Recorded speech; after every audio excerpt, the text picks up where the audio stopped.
Houseman. Yeah, that's me. Houseman. Yo, can I get them G's? Houseman. You gotta give me the keys. Houseman, will I get as much as I can? Of course you will. Who am I? The Houseman.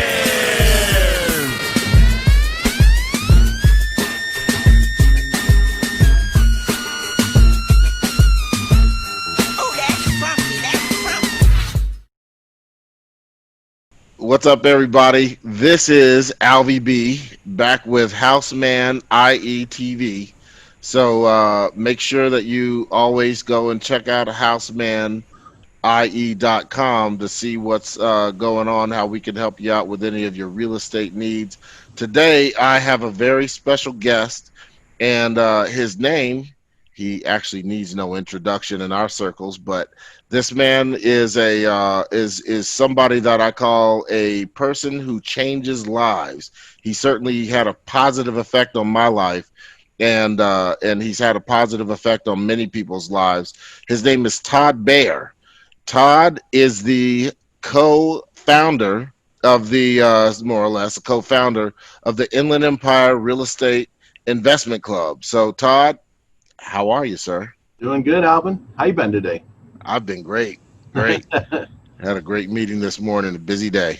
Yep, me too, man. Non-stop. Well, mine's probably never nearly as busy as your day. So I had people coming in here as we were trying to get started. You know, I'm like, all right, close the door. You know. Right.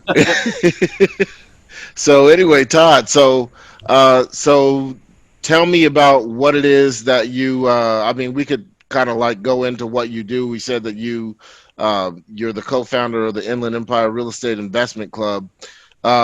You also own a company called Back Porch Homes. Yep. What does Back Porch Homes do, and what does a real estate investment club do?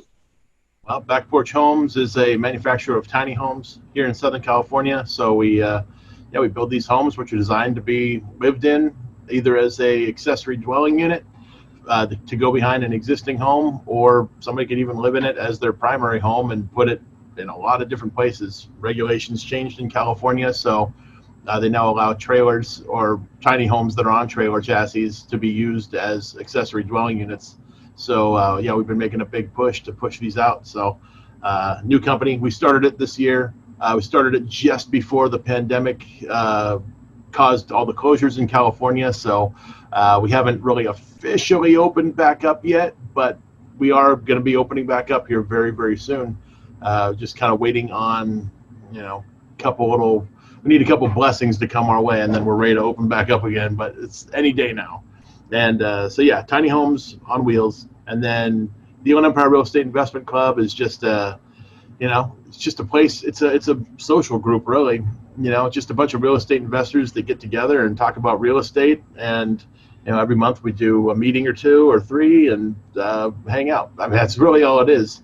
Occasionally we bring in some smart people to talk about what they do in real estate, and the idea is really to motivate people. But more than anything, it's just a network. It's just a club. It's just a bunch of people all sharing a common interest, and that's about it, really. And a lot of us do deals together. So cool thing. I mean, didn't expect to have it turn into what it became, but I love it now. I hate the digital side of it. I don't like doing things digitally. I would much rather get back to the in-person stuff. And once that happens, it'll be a lot more fun for me. But until then, we're just kind of rolling with the punches. Right. Now, when you say, because I think you're certainly being very modest about it's just a social club, and we do a couple deals with members and all that stuff. But I mean, the truth of the matter is that you have one of, if not the largest real estate investment club in Southern California. Is that true? Sure. Yeah. In fact, the whole country. I mean, if you want me to brag about it, I mean, yeah, we could. I can get into all the cool stuff. I mean, we're a top 150 super group on meetup.com, which means that we're one of the largest groups by attendance in the entire world. Meetup actually flew Stephen and myself out to New York, and we got to meet up with all the other top 150 meetups on meetup.com. For a big thing they called Superfest, and or was it Superfest or Meetup Fest? I don't know, whatever it was. And crap. No, I don't remember what it was called. But yeah, we went out there and yeah, it was a lot of fun to meet these other groups out there. And we were the largest real estate investment club that was there. There was a couple that were invited that didn't show up, and so we were. It was crazy that we were one of these groups. So yeah, we're huge, and have a very good retention, which is a big thing on meetups. So a lot of the large groups, although they may have 50 or 20,000 members or whatever, they may only get like 50 people that show up to any one of their particular meetups. But us, our typical on our main meeting size is about 140 people. That's about a typical show up for us, which is pretty good considering we have 5,000 members, 5,300 or so right now on meetup.com. And, they come and go. So we have at any one time about 500 to 600 active people within the club that are showing up, sometime throughout the year. Like not everybody comes every single month, but yeah, I mean, it's cool. And I think we built a really cool environment where it's, it's laid back. We're not there to have some stuffy, corporate environment where everybody's, wearing a suit and tie and, talking about how pretentious they are and all this stuff. I mean, these are residential real estate. I mean, we wear T-shirts, we wear flip-flops because that's who we are. I mean, when I got started, we're out of the Inland Empire here in Southern California, and it's hot. And like if you're out in the summertime and you're out driving property, you're getting in and out of your car, and it's 115 degrees inside your car, and then you're hopping over fences, not necessarily breaking into windows, but crawling through windows to get into the houses sometimes. So we dress comfortably, and this is what real estate investors really look like, and it's yeah. So the group is definitely a little more I don't know, more cool than what I'm making it out to sound. I don't know. You gotta take it from Alvin. Well, I can tell you honestly that it's that relaxed environment that you provided, which is what really attracted me to the club. Because initially, I told you about how, we met up that one night and I was there just for business because I was working for that production company and wanted to sell my cool drone service. And then you told me that you had a cool drone service that was cheaper than mine. Yep. And so then you're like, hey, but you should come to the club and learn about real estate. And I'm like, yeah, I always wanted to learn about real estate. Yeah. Still not realizing that, they dress like this when they're at their meeting. I'm thinking that you're dressed like that because you're at the, at the bar hanging out. Yeah. So it took me a while, but just walking in there, you guys make such a nice, relaxed atmosphere. There's food, people are drinking, people are laughing. They're just having a really good time. And not once did I get like any kind of stare, like, you don't belong here or anything like that, because it's such a diverse group of people, from income level to race and ethnicity and all that. So yeah, how'd you end up there? Oh man, I'd love to say. I mean, I think it's because you'd be surprised sometimes the people in the room. Some of the grungiest looking people that show up to our meeting are actually the wealthiest people in the room.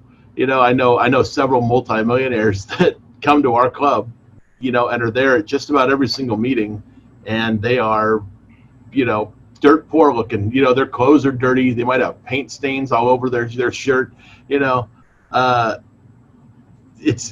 funny. It's definitely not what I would have assumed growing up, what a rich person looked like or what a wealthy person looked like. They drive a truck that's from 1986, and it's got 500,000 miles on it. There's those people that show up, and then sometimes we get the people that we can tell they're new because they show up dressed all nice, looking all fancy, and they got their fancy business cards and all this stuff, and we can tell they're full of it. Like it's just not the way real investors work, because in reality this is a lifestyle business. We do this because it's self-employment. We're working for ourselves. We set our own calendars, and we work when we want to work, and we don't work when we don't want to work. That's why I strolled in happily today at about 11:30 this morning. Worked for shame. Yeah, for shame. I mean, come on, it's Friday. I was working my butt off today, but no. Yeah, you should have. Todd Bayer, where were you at 7 a.m. this morning? Yeah, at 7 a.m. I was in bed. Like most of us wanted to be at 7 a.m., Exactly. right? I Yeah. woke up at 8 o'clock today. Like this, like right now, since we got the pandemic going on, my kids are digital learning. My wife's working from home, so you know, you don't have to get up all 5:30 in the morning. Get in the shower, get breakfast going. You can eat while you're in school, and you can eat while you're working now. So why wake up so early? We can get better sleep. Right. And I feel better because of it.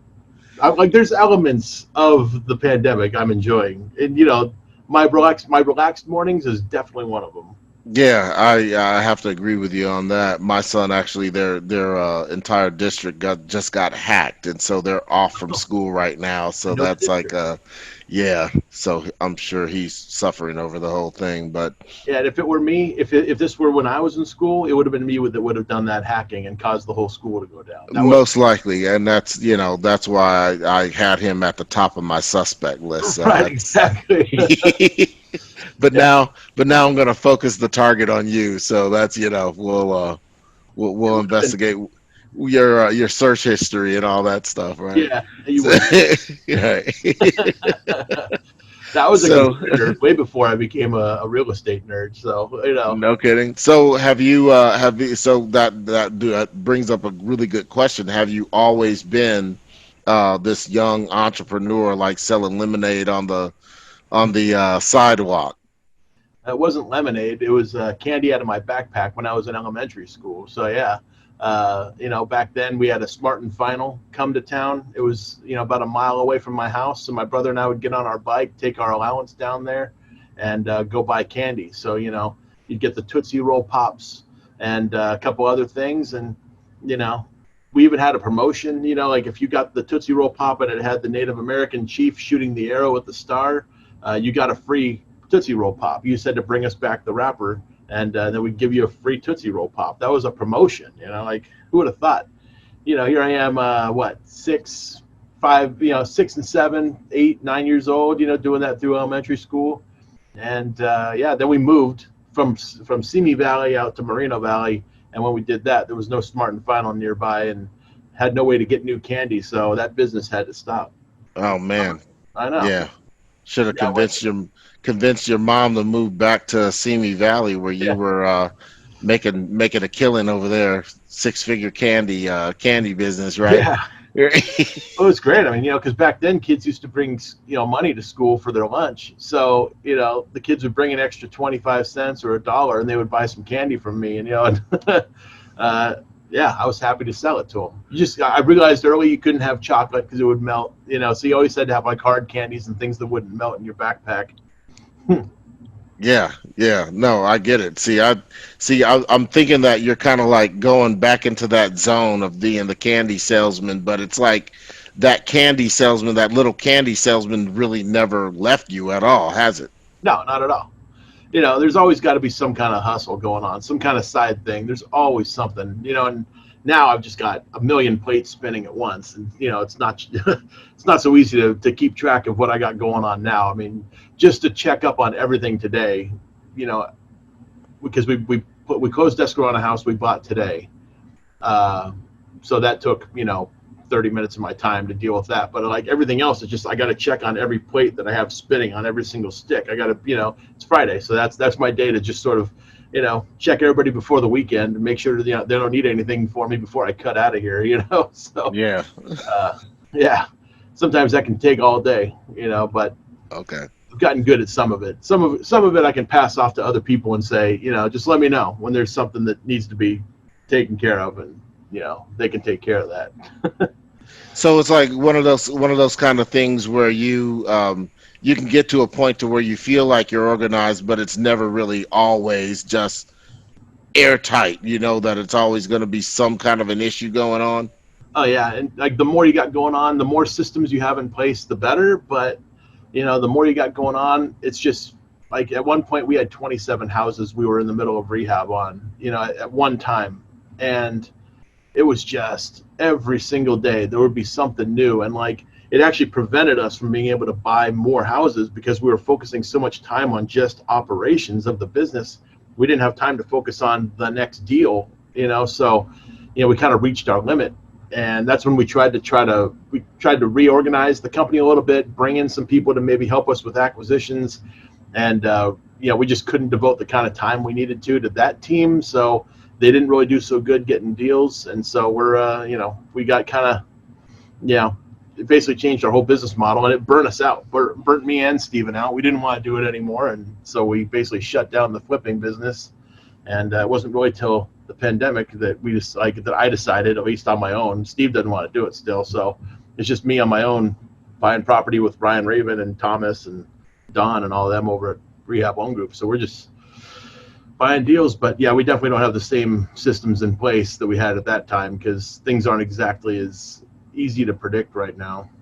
Okay, But, so yeah. let's talk about that a little bit, because you started talking about the business that you have going on right now, which is the tiny homes, but then you also have the flipping business going on. Yep. And you said that you and Steven were doing it together, but now it's just you exclusively doing that. So let's back up a little bit and go back into what it is that you initially started doing, like when you started the club, because obviously there was a reason why you wanted to start the club. So let's get into that a little bit, because you have kind of a prior background in real estate, right? Yeah, well, prior to the club, I mean, if we go back, I started in real estate in 2005, and my mom was a real estate appraiser, and she was doing her thing, and she was telling me, at that time I was becoming a financial planner. That was like what I was shooting to become. Had my life insurance salesperson's license, and I was going to start taking all the classes to get like Series 7, Series 63, all that stuff, and become an actual like registered financial planner. With series licensing, and I could be a stockbroker, all that stuff. That's what I was trying to become, just because I saw good money in it. Really, I didn't love the idea, but I had read Rich Dad Poor Dad, and I hadn't gotten into real estate yet, even though I wanted to. And it was sort of like I got started doing life insurance. I was working at the Olive Garden, and I saw an ad online looking for executives, and I felt like, I'm an executive. I'm pretty sure, I could handle that role. And, they were willing to train and, get paid while you learn, blah, blah, blah. So I took up this thing, and, I went down to this place in Santa Ana. They sell life insurance, and I went and got my license, and then, started working there. So like my whole path kind of changed towards financial planning, working on commission, residual income, that sort of thing. I was excited about it. But yeah, in 2005, I was talking to my mom one day. At that time, I was really pushing 403B conversions to single premium immediate annuities is what I was doing. And I was telling my mom I'm having a hard time, because I was pushing that on like public school teachers. And I'm like 22 years old, trying to convince these people that are retiring, that I know what I'm talking about, and, like how to plan for their financial future. And, I got met with the problem that I was so young so often with these people. They're like, that I couldn't possibly know what I'm talking about, and I probably didn't know exactly what I was talking about. I'd only been doing it a couple of years, but so I told my mom, I was having a hard time, and she was like, well, I'm crazy busy. Right now I'm turning away 7 appraisal assignments a week, and I'm thinking at that time she was charging $350 per appraisal assignment. So I'm thinking, well, if you're turning away 7 appraisal assignments a week, that's a lot of money you're turning away. Do you think I could come in and maybe help you with some, office stuff, file your documents, fill up the printer with ink, and like, all the stuff that she doesn't want to do, but has to do. And she said that would be great. So I basically started coming out here. It was August 2005, came out, got an office, and she'd always been working from home, but we decided to get an office and started training new appraisers to become appraisers. That's part of what she had. She had the top level appraiser license, so you could train appraisers. They actually have to work underneath a licensed appraiser for 2 years basically to get their full-on appraiser's license. They can appraise on their own. So we were training like 5 appraisers at a time, doing a bunch of these appraisals, and so wasn't really even into real estate investing then either.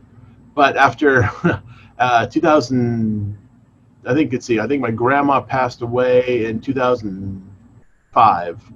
And yeah, she left my mom an inheritance.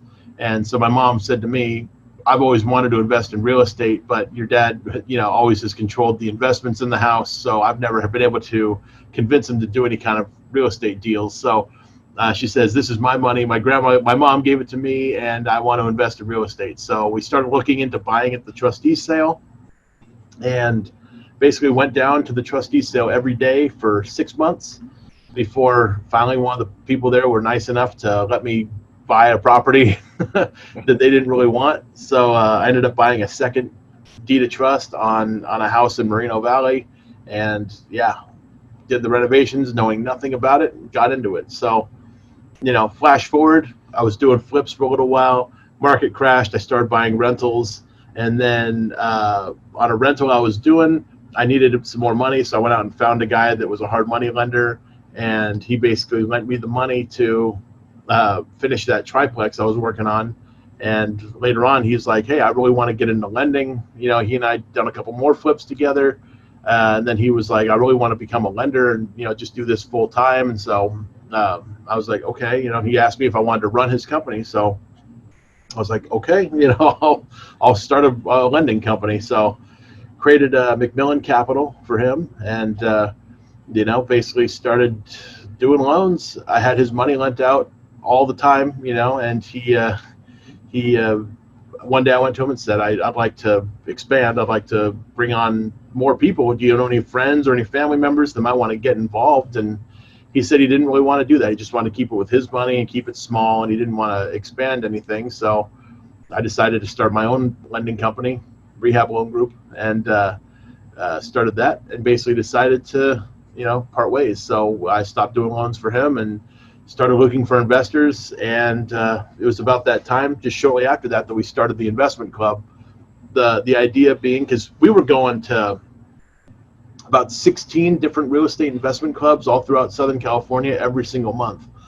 So me and Steve would be going to Orange County, we'd be going to LA, San Diego, Palm Springs. We'd be going to all these different places. But the one place that didn't really have a meeting was the Inland Empire. There was nobody really out here. There was a meeting that was done by Nick Manfredi.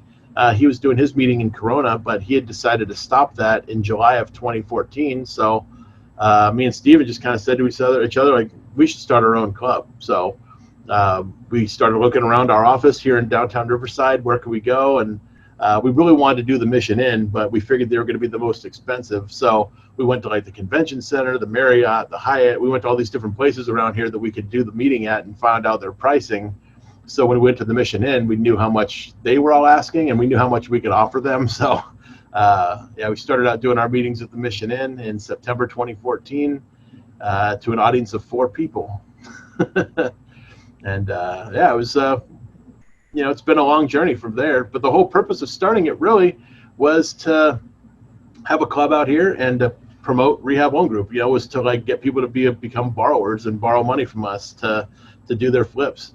And we did do quite a few deals with people in the club as flips, but it wasn't until later on we really wanted to change things up, and we started doing joint ventures with people and kind of kicked the loan business. We stopped doing lending primarily and started doing flips again, but with people from the club. So a lot of people, like, they had a deal, they would bring it to us, and then we would sort of run the deal ourselves, and they got to kind of tag along. They got to watch everything we did. They were part of all the conversations, and really help people learn how to do the business. So we created a couple superstars out of that, and they're out there now doing their thing. And the whole idea was, that they don't need to be beholden to us. They were going to be able to start with us, kind of do a couple deals, get their feet wet, get their understanding of how to do it, and then go off and do it themselves. And that was the goal, and it worked out pretty good. So the whole purpose for starting it, I guess, was really just to kind of get exposure out there for Rehab Loan Group and get more local borrowers, because we didn't want to keep doing loans out in LA and Orange County. It's just too far to drive. So yeah. So you so basically, once you guys started the Rehab Loan Group, that your intent was basically just to go ahead and start getting more loan activity going, because the other guy, he was kind of limited as far as his scope and what his interest was. And so, no, go ahead. No, that's basically, right? Yeah, with the guy I was working with at that point, he yeah he was good with it. So Okay. So, and then, so once you started the club, you started realizing that there were a lot of people out there that wanted to learn how to do flips and were bringing those leads in for you and saying, "Hey, I got a house in my neighborhood. What do I do?" Basically, right?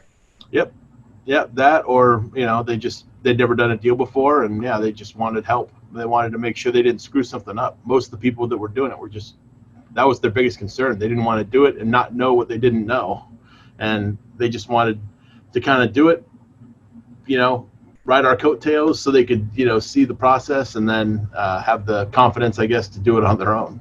Okay. And is that the sort of thing? Do you guys still do that with people now? Yeah, no, I'll still do joint ventures. People have a good enough deal, I'll do it with them. I still, I'll still run the project because, I think what we're trying to prevent are like first timer mistakes, which is, I know I've seen it a lot, especially doing loans. We did a lot of loans to first timers, and they, you just tend to spend a lot more money where you don't need to and take a lot more time on things that don't need that kind of time or thought process. So, us as people that have done this many, many times, we can just, you know, focus our time and attention on the things that are important and, move on quickly from the things that aren't. What are some of those things that first timers tend to do that you've noticed, like a pattern, like the typical first timer always does this? What is that? Most first timers have their own personal preferences and tastes on how they would like things to look. So they're going to spend extra money to achieve that look. You know, that could be, doing like really brightly colored cabinetry, or that could be doing, you know, a certain type of tile, or, putting in like really expensive hardwood, or, they're gonna, I don't know, there's a lot of things I've seen done. They spend a lot of money on landscaping sometimes, or hardscaping. uh, you know that it could come in a lot of different forms, but it's like almost every single first timer spends way too much money, and they're really looking for a specific look, and they don't, and they won't compromise on it, so they end up spending double what they could on the same thing that would have been just fine. What we try to emphasize is to just stick with neutral colors, neutral, neutral tones, and, neutral materials. Like, just see what's available out there. If it's at Home Depot, it's probably what's popular right now, because you figure, you know they're the ones that sell it, and they want to make as much money as they can, so they sell what people want. If you got to go to some specialty store to buy it, it's probably not it's probably not the ideal thing to put in a house. But again, I'm speaking for normal homes. I'm not speaking for like the high end stuff, where you need to have the real Carrera marble countertops. You need to have a certain tile in the house. Like, that's a different world. There you can do all those design things you want, but just understand it's going to cost a lot more money. Okay, gotcha. Now, so what you're talking about is like a typical, like an average house on an average street where it's like what, no more than four or five bedrooms or what? Yep. Typical, your typical either first time home for somebody, or a move up home for somebody, where the price point's going to be below, like where a standard conventional buyer could buy it. So if you look at the conventional loan prices in your given county, whatever a conventional loan will do is sort of the maximum that we'd ever want to sell the house for, based upon what their down payment would be. Because we don't want anybody getting into the jumbo loan with the deals we do. If you start getting into jumbo, they become harder to sell. There's a much smaller pool of people that can buy them, and really ideally, we love the spot where it's FHA conforming loan limits. Like conventional loan limit would be like where we can spend a little extra on some of the stuff, but we prefer to even be underneath the FHA loan limits, because that's even more affordable. You have the biggest pool of buyers in that area. Okay, in the FHA category of buyers. Yep. Okay.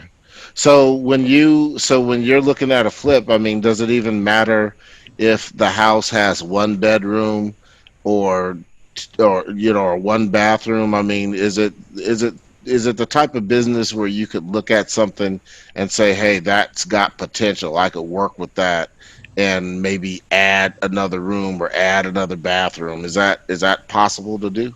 Sure. Yeah, I'm looked at a deal today that was a 1 bedroom, 1 bath, 400 square foot house. On a 7,500 square foot lot. And when we get a deal like that, it's like, okay, do we just keep it as a 1 bedroom, 1 bath? What's it look like if we just keep it and just rehab it and sell it? Because there's somebody out there that wants a 1 bedroom, 1 bath. There's lots of people that would buy a small house like that. Single person, they're fine with that sort of thing.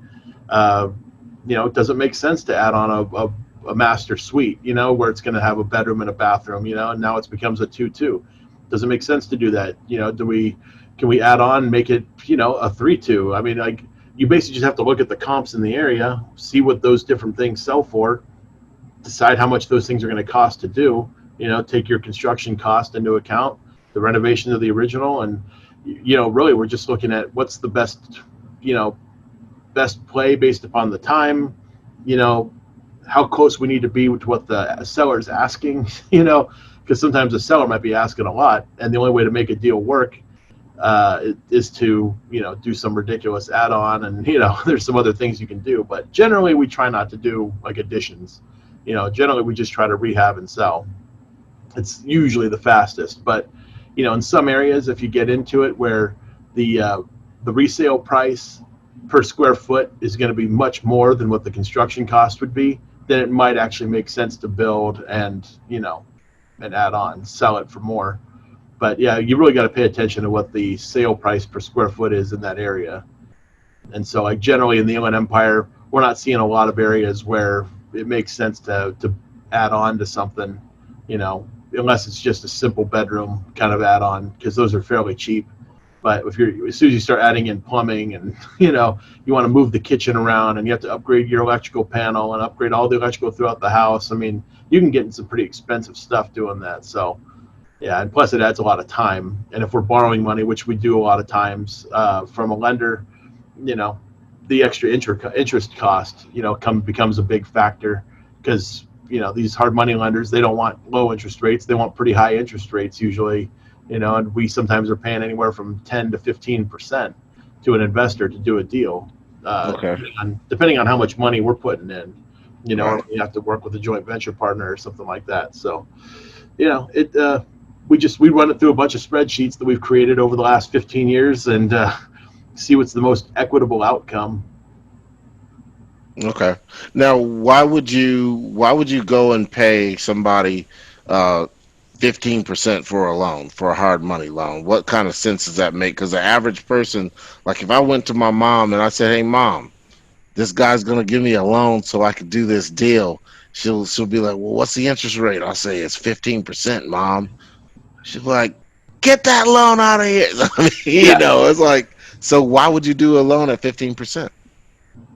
Well, if you take like points on a loan, so if we were to look at a deal, and let's say it's a standard hard money loan, let's call it a 12% interest rate. That's a pretty common run of the mill hard money loan in this day and age. Okay. If you're able to do a flip every 3 months, if you can flip that money every 3 months, that means over a 1 year period, you're actually going to pay 8 points to that lender, and you're going to pay 12% per annum. So effectively, you're paying 20%, over the course of the year. So when we pay 15%, it's because we expect the deal to be a little quicker. And usually the lender is going to be putting in 100% of the money. We're not actually putting any money out of our pocket, and we're not paying any points. So it's a straight 15%. So in reality, over a 1 year period, we're only paying 15%. And when I said shorter, I mean longer. We're actually going to be going longer on that deal. So because it's going to be like maybe a 6, 7, or 8 month deal, it makes sense for us to do it at a 15% rate, because we're actually paying less per annum with that same money. And we don't have to put anything in out of our own pocket. So it's really an infinite return for us. Okay. So it just basically, in a nutshell, like kind of depends on how that deal is structured, how you've got the money structured in the deal, what type of interest that we're talking about, because there's a difference between the yield, the compounded interest, and then just straight interest, right? Yep, and that's just straight interest only. So and the way we structure those deals usually is the lender gets the interest and principal payment at the end. We don't make any payments to them along the way. And they put in 100% of the cost of the deal. And we just, they're our lender, we do the deal. But those are typically with only a certain few investors of ours, and those are the ones that have been along for the ride on dozens of deals with us. So they're comfortable with us as a team. And for me, it's like, if I can take time out of my schedule, because to send a check every single month takes additional time, and if we got multiple deals going at once, having to write a bunch of checks takes a lot of time. It's literally takes an entire day if you're doing it with like that, plus utility payments, you got tax payments, insurance payments, all these different things you have to pay on a monthly, sometimes quarterly basis. And we got, it could take a lot of time. So really it's just a way for us to cut down our overhead. Okay, gotcha. Now, when you so now going back to before all this, before you got all involved in the real estate, in the real estate investing, that is, and you got this busy life going on and everything, but I know you're happy with the life that you live right now. So I mean, it's like, I don't want people to get the wrong impression that it's like, pain and suffering going on in Todd Bayer's life, because I know you get the hand cramps every now and then. Sometimes. Yeah, well, that's like, you're a famous guy. So, I always gotta, have you sign a football or something like that, But what was life for you before all this, Todd? Like, what kind of kid were you growing up outside of just the entrepreneurial stuff that you're talking about? I mean, because we tend to think that, and when I say we, I mean we as black people, and me personally, I always had this belief before I came to the club and was introduced to you, where you introduced yourself to me. You just kind of like, invaded my life just, so abruptly. Thank you very much. But, when we met, I'm meeting you as the investor, but what were you like before you knew about real estate investing? I mean, because I always had this notion that white people know about this stuff and that they know about all the money tricks and everything. Yeah. And I think there is some disconnect because, a lot of us don't have that basic real estate language developed if you're not growing up in the middle class, certainly, and that kind of applies to everybody. If you're not in the middle class, and you probably don't know what a mortgage is and what terms are and things like that. But for the average person walking around, black person anyway, I just kind of tend to think that you white guys, you guys know all this stuff. So tell me, how did you, who gave you that manuscript when you were in school that said, "Hey, little white kid, this is how you do real estate investing, buddy"? Yeah, I didn't know anything. In school, high school, I didn't know anything. You could have asked me what a mortgage is in high school. I wouldn't have been able to tell you. I had no clue. Hold on, hold the phone now. Okay, hold on. Your mother was a house appraiser. Yep. Okay. And she worked from home, and I would hear her every single day in there, and usually it was yelling at a lender or something like that about why her value was correct, and and they're an idiot. That was usually what it was. But I didn't pick up anything from her directly at that time. I actually knew very little about what it is that she did. I just, all I knew is that she told people how much houses were worth, and like, I had no idea what the function of that was in a real estate transaction. No clue. And it wasn't until I really started working in the business that I started learning real estate. Like, I read Rich Dad Poor Dad, and a lot of that stuff went completely over my head. I read it when I was 18, and I knew I wanted to be an entrepreneur. I knew I wanted to have my own business. I just didn't know what that was. I didn't know what being a real estate investor was or anything. It wasn't until I read the book and actually, Stephen, he started working for Chicago Title as a courier. He was like a guy that would go pick up, a package at a real estate agent's office and then go drive it to the title office. That's all he was doing. He was just running stuff back and forth, and he kind of learned about it because he was picking up stuff at this one particular investor's office all the time, dropping off checks for hundreds of thousands of dollars and, bringing back, paperwork and all this other stuff. So he was actually an old black dude, so, he wasn't a white guy. This guy, George Swede, he's gone now. But Steve kind of learned real estate investing on a very basic level from George.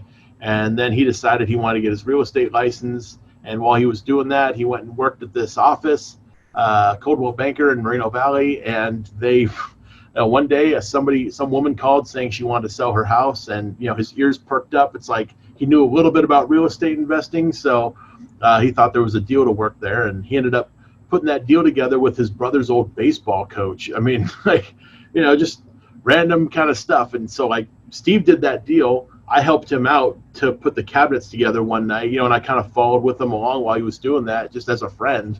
But, still at that time, I wasn't even working in real estate. I was still at that time, still doing life insurance, So, yeah, I didn't know it and had no real way of getting into it either at that time. So the only reason I was able to get into real estate investing is because I ended up working for my mom, helping her out with the real estate appraising. And that's where I really started to learn the lingo, learn all the terminology. And, it's, wasn't handed any kind of special book or anything like that. It was just me soaking up info like a sponge. So no special downloads or anything like that? No. Nope. The hospital didn't hand your mom a floppy disk or anything like that. Say, here, this goes along with this kid. Here's all the white people secrets on this one little disc, right? No, that didn't happen. Not for me. There's probably some out there that have that. Do you think? Do you think maybe you were mislabeled and they might think you're a black kid or Mexican kid or something like that? Maybe, I don't know. Okay, maybe you might want to check on that. Right. So, yeah, I don't know. Might be the wrong parents. Who knows? Right.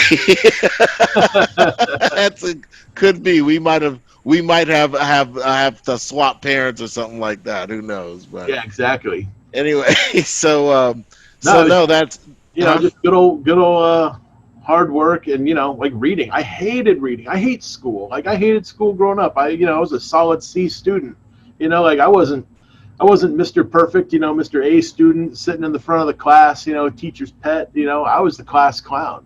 I was in there making people laugh, and that's all I cared about. I liked going to school just to see my friends. There was no other reason I liked going to school. I hate school. I still do. My kids go to school, and it's hard for me to be the parent that's like, you should get good grades, and all that. I don't care. It's it's like the last thing I want. But I've always liked education. I've always liked learning stuff, so I've always had hobbies. I've always had all kinds of stuff that I could do to, to focus my time and attention on. But, it was never school. I was never like, oh, man, I can't wait to take trigonometry. This is going to be fun, So I remember having a little excitement for trigonometry, man. It was only because that was the only thing I actually understood at a certain point. That's why. But no, seriously, it's funny because a lot of your entrepreneurs, your leaders, your industry leaders, are usually that way, because I think with school, it teaches you to be a certain way. It teaches you to be upright and to always have the right answers. And I see how that sort of behavior and that sort of upbringing and following that academic code, I see how people that come to the club and they have all these degrees and they think that they can get right in there and just hit the ground running, and they freeze up, and it's like they want to have everything prepared and perfect. They do everything short of making phone calls, right? And then you have people that come to the club and they have, no education, just high school education, they're done. And then you just tell them what to do and they just go do it. Yep. Right. Yep.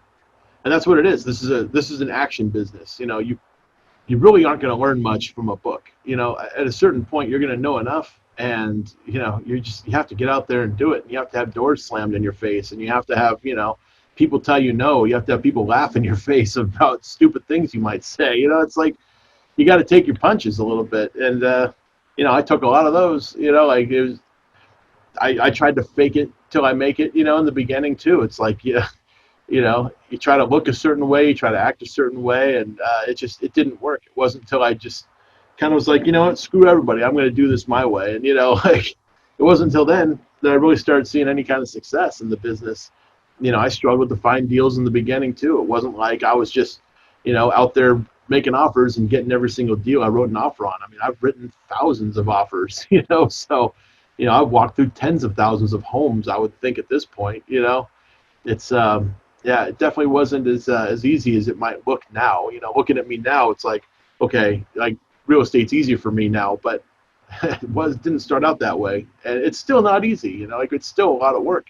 At some point, like there's people out there.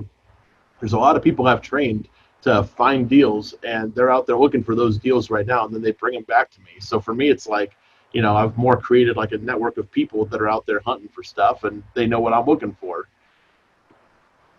Okay, gotcha. Now, when you so with that whole with the background and everything, so when you guys were like you said, you started off because your mom had gotten the money, but prior to that, you didn't know anything. You guys could have conversations about all the stuff that she was doing, but that really didn't matter too much because it was just like, yeah, it's just stuff that we do to earn a living, right? Yeah.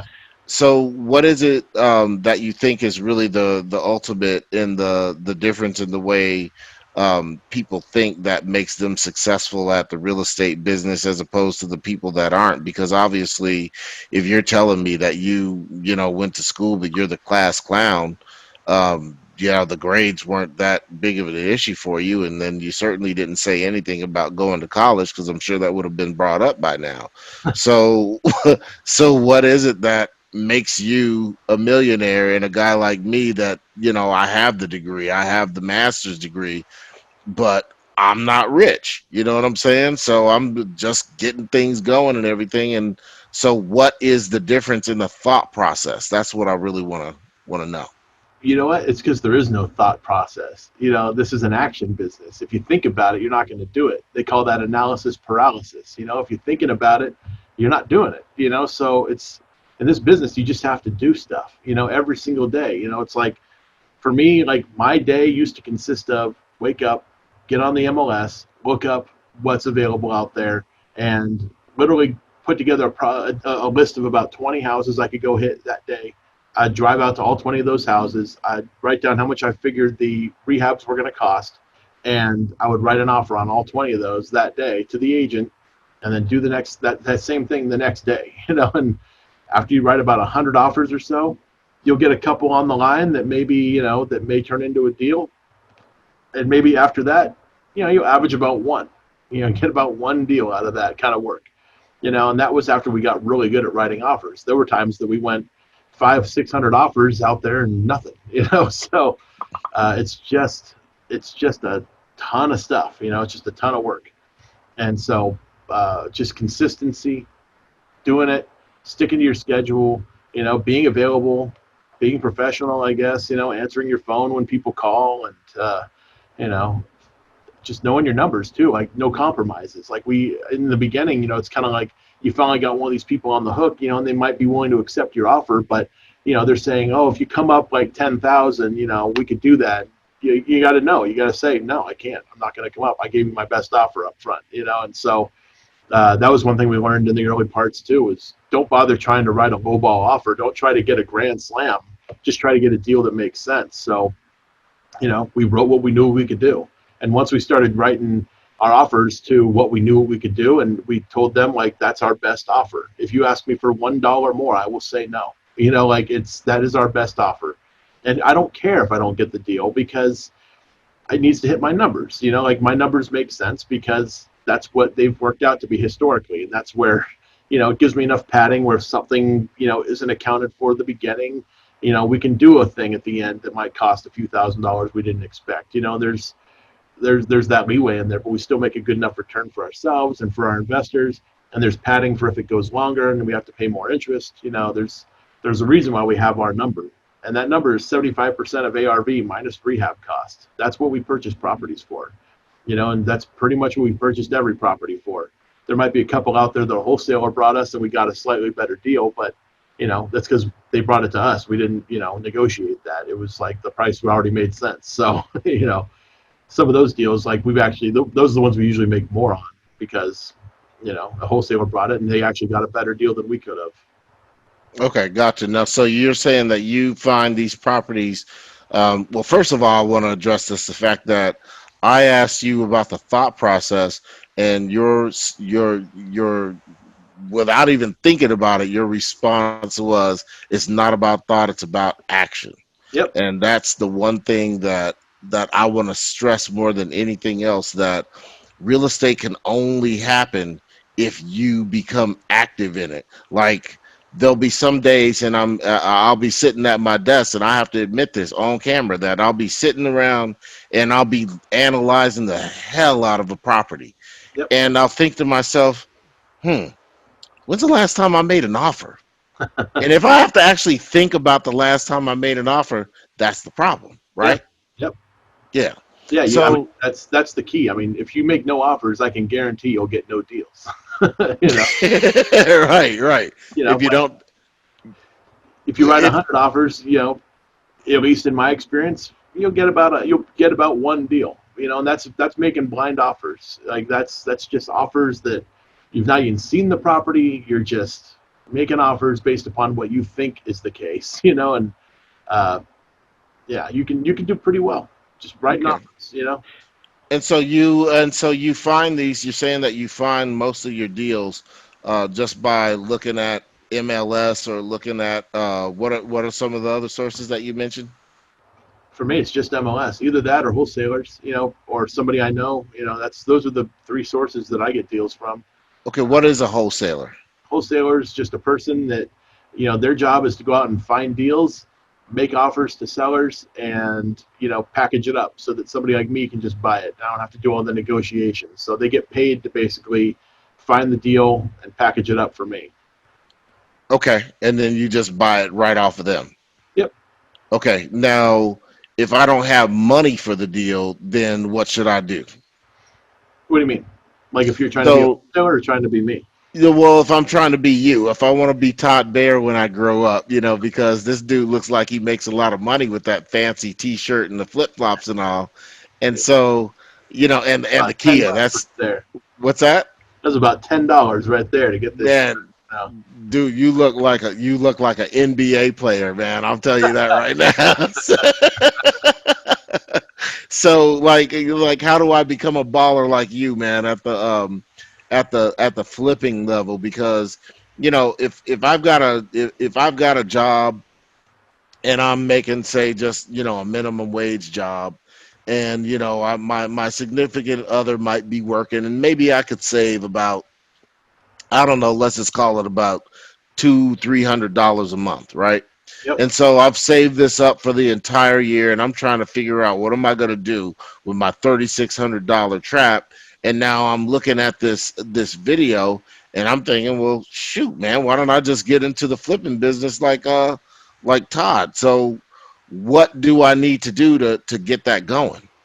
Well, I mean, I said it before that I'll do joint ventures, and I don't ask you to put anything in the deal when I do a joint venture with somebody. It's, I take on all the financial liability of that, and we'll do the deal together. So if you find a good deal, we'll do it, and we'll split the profit at the end. Depending on how the deal is going to structure, that could change how we split it. But, I'll take on all the financial responsibility of it, and we'll do a deal. You don't have to just wholesale it to me.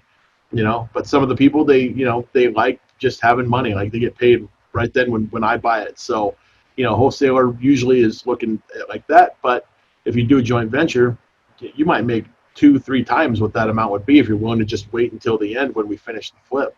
Of course, sometimes they've made less. That has happened. It's not like every single time it's always better, but at the very least, they got an education out of it, so they might not have made as much, but at least they learned something from it.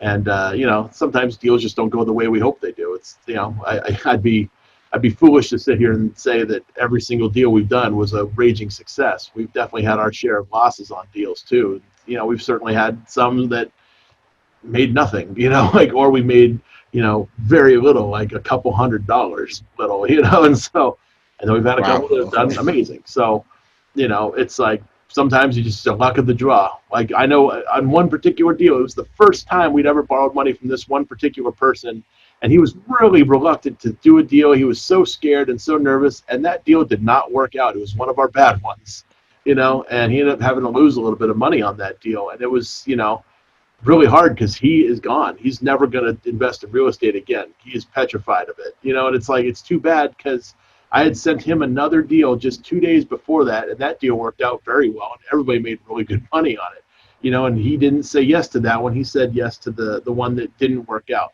I didn't know going into it. Nobody knew going into it that it was going to work out that way. We don't usually present an investor a deal unless we think it's going to be a good one, but there's still a degree of risk. So, investors have to know going into it that, while we would like to pay you your full, your full return that we're anticipating, it doesn't always work out that way. And sometimes you might lose.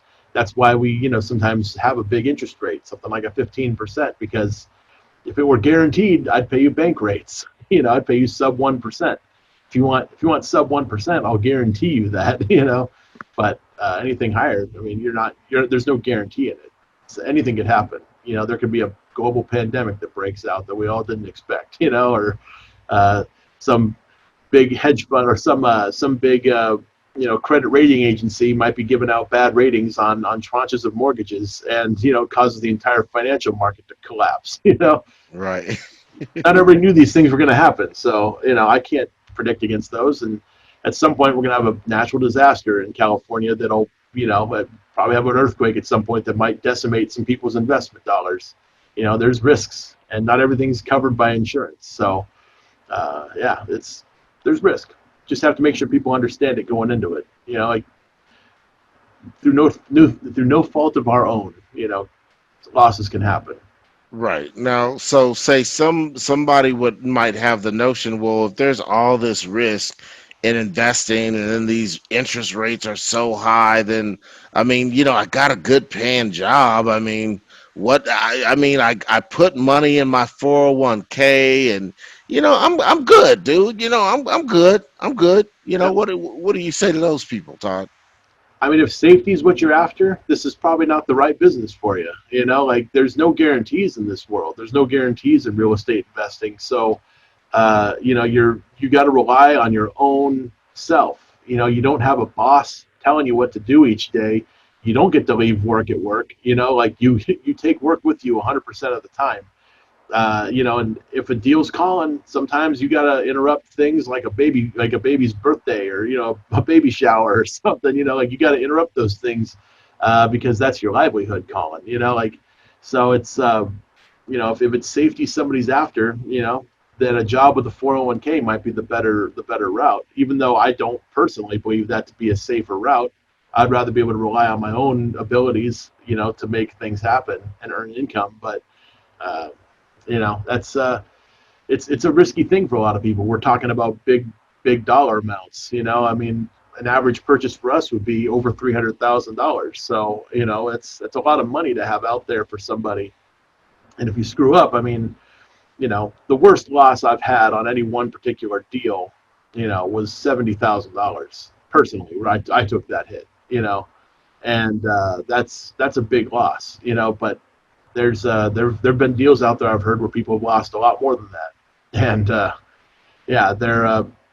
there's definitely some degree of risk, but in most cases deals go just fine. They go as we hope they would, and you make your money and you move on to the next one. And so some of our investors who we've done dozens of deals with, they're very comfortable with us. And some of those people we've actually we've had to pay them less on a couple of deals because they didn't work out as ideally as we all hoped, but they're like, that's fine, we'll get it on the next one. Like they've been in the business, they've been doing it a while, so this isn't their first rodeo, and they know that things come up, and usually it's because of some weird thing that happened. One of them, we went into escrow 5 times. It went into escrow, the buyer didn't perform, we fell out. The deal ended up taking like 8 months longer than it should have, and we just at the very end, the investor were like, look, we're just going to give you everything, but it's not going to be enough to pay you your full return. And so he was like, dude, whatever. I feel bad that you guys aren't getting anything for it, and we're like, I don't care. Like, just take it. It's your money. Like, you put up the money, you took the risk, take the money. It's, we didn't earn it on this one, so don't worry, we'll earn it on the next one. And so sure enough, that next deal we did with them was just fine. We made good money. So it's like, it's risky, but it's worth it. That's the other thing. Well, When you're sitting in commuting traffic, sitting coming home, thinking about how great your 401k looks, just know that I'm not sitting in that traffic at the same time as you, and I'm enjoying my lifestyle somewhere else. so in other words, so there's risk in everything, because I mean, I would like you to explain that a little bit more, because I mean, please explain to the guy who got laid off from the city Right. why a job is not guaranteed, and why a person should look into real estate or some higher form of investment than what's traditionally offered to us. Could you Yeah. please explain? Well, I don't have to explain to the guy that got fired from the city why their job isn't guaranteed. It's the guy that hasn't been laid off. The guy that's still working. They're. I know my dad he worked for an insurance company. And he would tell us that, whenever he would be offered a raise, he wouldn't take it. Because he didn't want to be the highest paid person in his position, because he knew that when a company were to make cutbacks later on, they'd look at him and say, well, he's not paid as much as this other person, and so he kept his job. He worked for the same company for like 40 years. So, and that company did, over the course of his employment there, they did make cutbacks a few different times, and they had mergers and stuff like that. And he remained working there. He remained employed. So, but his position when he retired, he was probably making half of what he could have been making, because of the amount of time he'd been with that company. So, there's another side of that coin. He could have been making a lot more. In fact, he could have started his own business doing consulting for insurance companies and been making 10 times what he was making, working the job. Right. So, but my dad's one of those people that really likes the safety and security of working for a company, and having that 9 to 5, you clock in, you leave your work at work, and that's it. So I'm just not one of those people. I don't like that environment. I don't want to be in a corporate, stuffy environment. Sure, I'm in my office right now and it looks corporate and stuffy. Got my desk, and got my office phone, and got my printer over here. It's I can promise you there's nothing corporate or stuffy about your office, sir. So you just might look at, for somebody that's never been here, like this little frame right here, it looks like right, I'm in right. a corporate stuffy environment. Yes, do not judge this book by its cover. He's got a very nice, relaxed atmosphere when you walk in there. I walk in your office and I feel like sometimes like I'm walking into for my therapy session. You know what I mean? So, Yeah. but anyway, so yeah, so you chose this life on purpose. You basically made that conscious decision one day that you were not going to go the traditional route, because you saw what your dad was doing. You saw how, in order to stay, he basically he suppressed himself in order to create that safety for the long-term employment, so that he could, and let's not demonize that in any kind of way, because in a sense, in a strange way, it's actually very honorable that he would do something like that, because he basically he has a family to take care of, and he's thinking the long game, right? And so for your dad, I think, and for a lot of people in that era, they, were sold the bill of goods from their parents, from the industrial age, and definitely from, being kids from parents who went through the Great Depression. Yep. Like, that had a huge impact on people, and how they, the middle class and the lower class developed that work ethic. Yeah. So, just having said that, so I want to talk about the fact that you just making that decision that one day, like, what was it that actually clicked for you, that you just said, from now on it's feast or famine? Oh, like what was the deciding factor for me to like finally just do it? Yeah, yeah. What clicked that button for you? Well, I had a bit of a safety net in a way because I was still working for my mom as as her office manager for the appraisal company.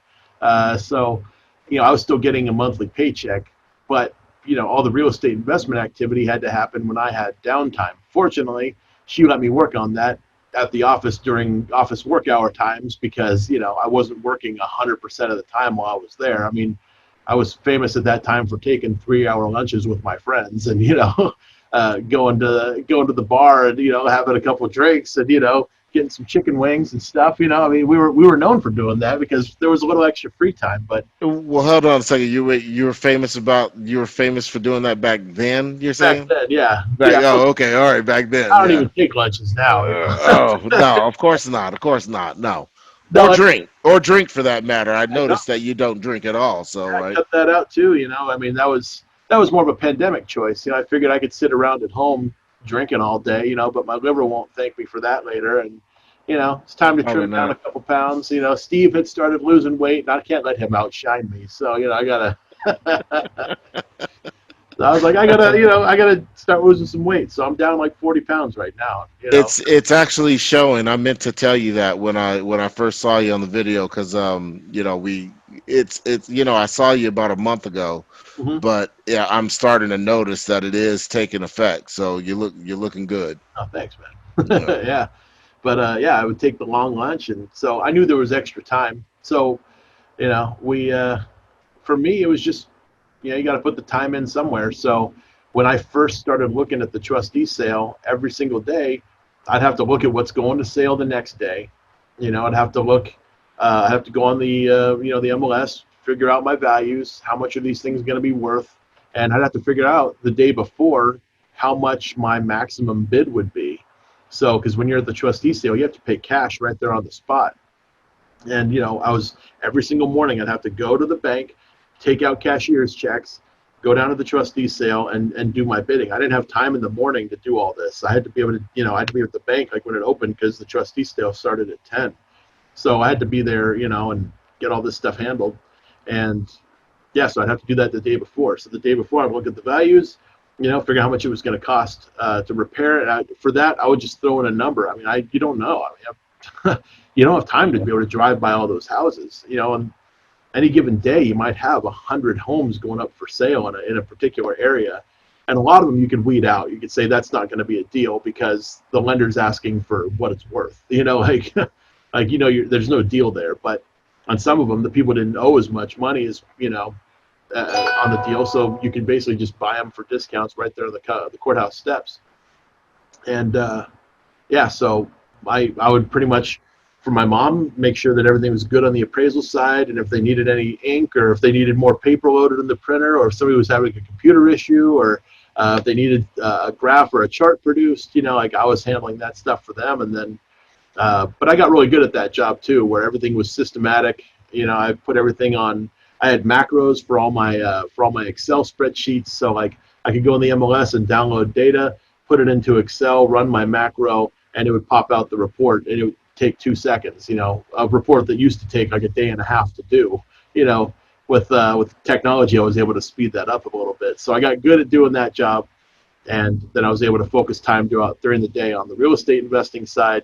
Plus, my mom was paying me already, so it wasn't like I had to do a deal, and I wasn't, in a famine mode. Although I was only getting paid $2,200 a month at that time, so I was single, so I could afford to live a little cheaper. I had roommates, but I was living in Huntington Beach, so it was, it was it was cheaper to live that way, but now I don't even know if I can make it on $2,200 a month, maybe by myself.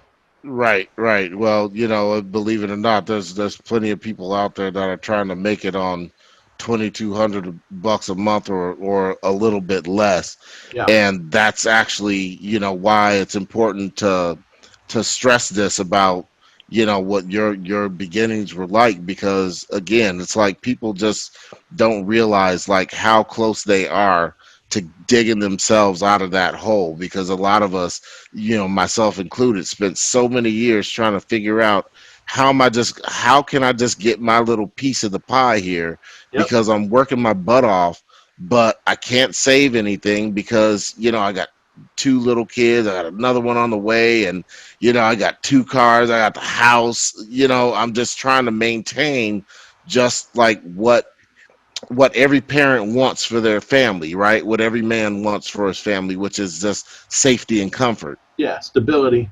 Yeah, right. Yeah, and you don't want to, you don't want them to have to want for anything. But yeah, it's a struggle. It's not easy. Like if I had to do it all over again today, I would have to make the same sacrifices. I'd have to, I'd have to have no free time. I'd have to, I'd have to not go home at the end of the day and not, put on TV and, all that good stuff. There's some sacrifices that have to be made. And, if I had kids, I'd probably put them to work, say, all right, you guys got to do this stuff. This is your job. This is your job. This is your job, because it's not easy, and I think I would love to be able to have the 9 to 5 and then go home and relax and have dinner and all that good stuff, then go to bed and start the next day. But you just have to cut out some of the places where where it's not a necessity, cut out the things that aren't needing to be done. And although that's tough, and you might become kind of an asshole because of it, it's just you got to do what you got to do. And when you're a hustler, when you're an entrepreneur, that's what it is. You have to just do it.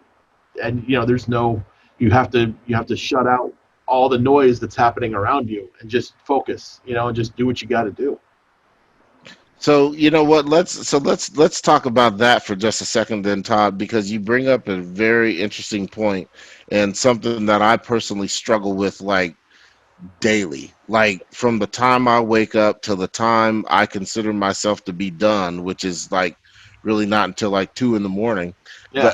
But and it's only 2 in the morning because uh, I think every entrepreneur can agree that we don't find that we have enough hours in a day to do the things that we want to do within that day. Right. And one of my biggest issues is that I can never seem to, like, not pick up the phone. Every time somebody calls, I pick up the phone and then I get engaged in a conversation, and then the next thing I know, it's like all of my plans were just thrown out of the window. That house that I gotta analyze, that's gotta get pushed back. Then you know what I mean? So, and it's easy for that to start. So if I'm dealing with that, I know I'm not the only person dealing with that. Can you talk about that and how Yeah. you manage your schedule? A while back, I cut the phone out of my day. I spend very little time on the phone at this point because I can get on a long phone call just like anybody. So for me, when I am on the phone, people probably think I'm a dick because I'm fast. I don't spend time on the phone, talking about oh man, this is gonna be great this weekend. Like, I can't wait. Like, gonna get my fishing pole out. It's not. For me, it's like, let's get right down to the point, and I try to keep my phone calls under 5 minutes. If I've gone over 5 minutes, I'm, number one, my ears probably sweating, like, as I'm, so my phone's probably wet at this point, like I got to get off the phone. I have stuff to do, and it's usually like, all right, you're calling me for a reason. What do you need? And what do you need me to do? Like, do you need me to do that right now? And if so, like, okay, let's get it done, and it's, I don't really like to talk about the weather too much, I mean, it's just, I don't have time for it. And then the same thing goes for email. Email is one of those things that you can spend an entire day emailing, doing email all day. You could do that, and it's just a waste of time. Everything that shows up in your inbox is somebody else's agenda. Like, somebody else is sending you something to do, and a lot of stuff you just have to say, I'm not going to do that. I don't want to do that, or I don't care. Like, if it has nothing to do with what you're focusing on, archive it. Get rid of that email. If it's that important, they'll email you again. Trust me, they do, and they'll call you as well. So, like, you just have to shut off the noise. And that's what it is. If it doesn't pertain to what you're trying to do right that minute, right that second, don't do it. You don't have to. When you're an entrepreneur, there's nobody out there. There's no boss looming over your shoulder saying, you better get this done today. Like, you can push stuff off. I push stuff off all the time. Like, it's sometimes you might have an escrow saying, hey, I need you to submit your your this and that. So I'm like, great, I'll get it to you tomorrow. Like, I know you need it today, but I don't have time. And like, the best part about real estate is it's not super time sensitive. Like, things don't need to happen in a moment's notice. Like, things, like, as a lender, if I get sent a request for a payoff statement from escrow, I legally have 21 days to send that back to them. Generally, I do it the next day, but you know, uh, yeah, sometimes they're ready to close and they forgot they needed to ask me. This just happened, the other day. This never happens, and like, I insulted the heck out of that escrow company for being so careless. But they said we need a payoff demand because we're supposed to close today, and I'm like, well, I have 21 days to get you this, right? Like, did you not think of that? Like, and I charged them for it. I'm like, okay, I can get it to you today, but I'm going to charge you a big ass fee, and I did, because that's not the way the business is supposed to go. You're not supposed to put something on somebody that's due that day. And I had to learn in this business to be patient, because I came in with this like kind of attitude, like things need to get done right away. Because in the appraisal business, it's very much like that. When you're an appraiser, you got people, that need that appraisal report right now because they're trying to close the deal, and they put a lot of pressure on you sometimes. Back when I was doing it with my mom, the lenders would call you direct, and they would call you and say, is that report done yet? You'd have the real estate agent calling you. You'd have the the seller calling you, all these different people, and it's like, you had to be really, really, you had to be on it. So now it's different now. Appraisers don't have so much pressure coming in from all those different people because they're only allowed to get contacted by the appraisal management company. But yeah, I had to learn to be patient. I learned that this is a hurry up and wait business. You got people in the beginning, they're like, hurry, hurry, hurry, get us this thing, and then you send it to them, and then you're like, okay, now I'm what? Now I'm waiting for another week for all these other people to do their stuff, and so real estate transactions don't happen super quick. Like, the fastest ones I've ever done were like, I think I did one in 3 days. That was the fastest like purchase of a deal where we had the lender and all the paperwork, and that's like record time. Most of the time, you're looking at like, on a fast deal, 10 days is a pretty standard amount of time. So it's like, if I get an offer from somebody and they tell me they're going to close in 5 days, I almost know it's BS. So I can almost just throw it out now, because it's not going to happen. Even if it is cash, like, I've never seen a deal close that quick. It doesn't happen. Nobody moves that fast because there's no need to, but sometimes there is. Like, if there's a foreclosure pending, trustee sale's about to happen and everything needs to happen by this date, that's happened, and we make it happen. It's like, but those things going into it. It's not like that's a weird surprise that shows up one day, like, oh my God, we need to close this tomorrow. So yeah, just focus. I think that's what I'm trying to say. So like, you got time. Just you can put those things out of your head. If you set a schedule for yourself and you say, every day from 8 o'clock in the morning till noon is my deal sourcing time. For those 4 hours, I'm blocked out. I'm looking for deals. So if somebody calls you and it doesn't have to do with one of the deals you're looking for right now, you don't answer it. You just let it go to voicemail. Like, you can call them back later. It's it's a wonderful thing. So yeah, I shut the phone off. I don't really shut it off, but I don't answer it, if I'm doing something, and I don't email people. I don't respond to texts, like, unless I'm literally not busy. So, it's, yeah, that's one way to shut it off, I think, and just focus on the thing at hand, and know whether or not that task that somebody's asking you to do pertains to what it is you're trying to do. Okay, gotcha. Now, and that's great advice too, because like I said, if I'm struggling with it, and I've talked to several other people that I'm doing deals with and working with on various aspects of real estate, and it seems as though it's a common problem. And the funny thing is that we're talking about it on the phone during the day, right? Yeah. When we should be working, right? Right. Yeah. So yeah, 5-minute phone calls. That's what I'm gonna take away from that. Then also, so the other thing that I wanted to ask you about is, so we talk about the guy that's out there struggling, the guy that is either a paycheck to paycheck guy, or he's the guy that had a job at the barber shop, or he was, your local Applebee's waiter, and now stuck at home, second pandemic. Right. We got the unemployment money running out. Things are starting to come to a head. We're starting to look at that tunnel that's gonna be like that never-ending dark tunnel that people have to go through to figure out, okay, what's my next move? Yeah.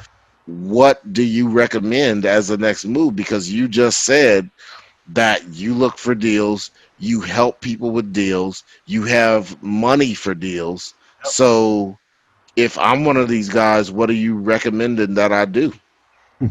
Well, I'd say go find deals. Okay, all right. They're right out there. They're waiting. No, I mean it's But where are they? I mean, you said they're waiting. I mean, I walk out my door. I don't see any deals. I mean, it's like, I didn't see a sign down the street that said, "Hey, this is a deal." yep. So where are those If I, signs at? if I were brand new, I would start walking neighborhoods. I would carry a pad of paper with me and some tape, some masking tape, and a pen.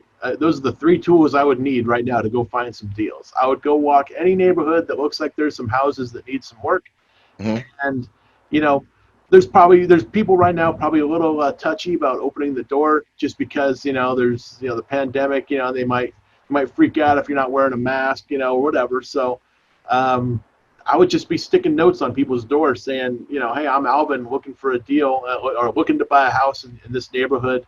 If you're interested in selling, give me a call and put your phone number there. That's all the note has to say. And and then when these people say, hey, Alvin, you'll get calls. People will say, I was considering selling. There's a lot of people having a hard time right now. They might think, hey, if I sold my home, I'd get 150 grand out of it, because there's a lot of people with some pretty good equity right now. And, they might say, look, I really need to sell it and out of work, and I can move in with my mom or whoever. And, at least I can get some cash out of this house and get out of my situation. So, all you gotta do is just, be like, let me see what I can do for you, and you say, take down their address and, do your background, find out how much is the house going to be worth. You can ask them while you're on the phone with them, like, how's the house? Is it in pretty good shape? Am I gonna have to do anything to it? Like people, they know their own home pretty good. You could ask them those questions and say, and then there's a lot of other things you can do. There's a lot of ways you can go with that and how to negotiate and how to get every single deal. But in reality, you're just trying to help them out of their situation. So, find out, what's the house worth? How much do you owe on it? Is there any work that needs to be done to it? You can structure deals pretty easily that way. You'll get a lot of sellers, a lot of callers, and it's as simple as putting a note on somebody's door with some masking tape that you hand wrote right there on the spot. You don't have to know their name. You don't even have to knock on the door right now because I don't think that's going to go so well for a lot of people. So, but once they call you, you can talk to them on the phone, and those calls are probably going to go a little more than 5 minutes. When it's a seller, you're probably going to talk to them for a little while, and that's okay because it's exactly what you're trying to do. So you focus as much time and energy on that as you like when you got it. But if it's your buddy calling you to find out, if you want to hit that 10 o'clock tea time tomorrow, and go golfing, you'd be like, sorry, man, I'm going to be out walking neighborhoods. That's what I do from 8 to 12 now. From 8 to 12, I'm out walking neighborhoods and putting signs on people's doors saying I'll buy their house. Right. I mean, that's action. That's action. If you just go out and do it, if you were to post 100 signs, 100 notes on people's doors, and I can tell you right now, I just bought a bunch of notepads, and they're not expensive. So, you can get a nice notepad with lined paper and everything. You can get that for $1. And that'll have I think 125 sheets of paper in it. That's 125 offers you're essentially writing for less than $1. If you need a pen, I got one. I could lend you one. The mask, I don't know. I got that around here somewhere. So you got it all. You got everything that a brother would need to come down and get set up to find some deals and bring them back for you. I could find the deal that's like right down the street from me. I remember. Excuse me there.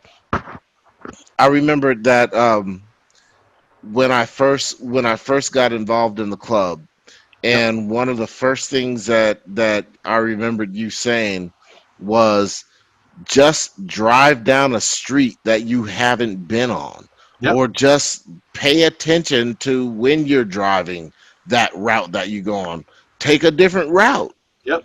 Now, I'm not taking the kids to school anymore, but I mean, I certainly gotta, go out and get groceries and things like that. So just take a different route. Yeah. So Maybe as get a soon new as I did grocery that, store. it, You know, if you go to the one Stater with Brothers, toilet paper at it, yeah, perhaps.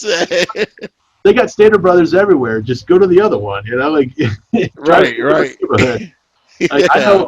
I know between, because there's like where the Home Depot is, like that I go to. There's 3 Stater Brothers in between me and the nearest Home Depot that I can hit. You know, so I Mhm. just go grocery shopping at a different one. You know, and on the way over there, I could stop in a neighborhood over that way, and you know, make it part of my errands that I'm running every weekend if I want.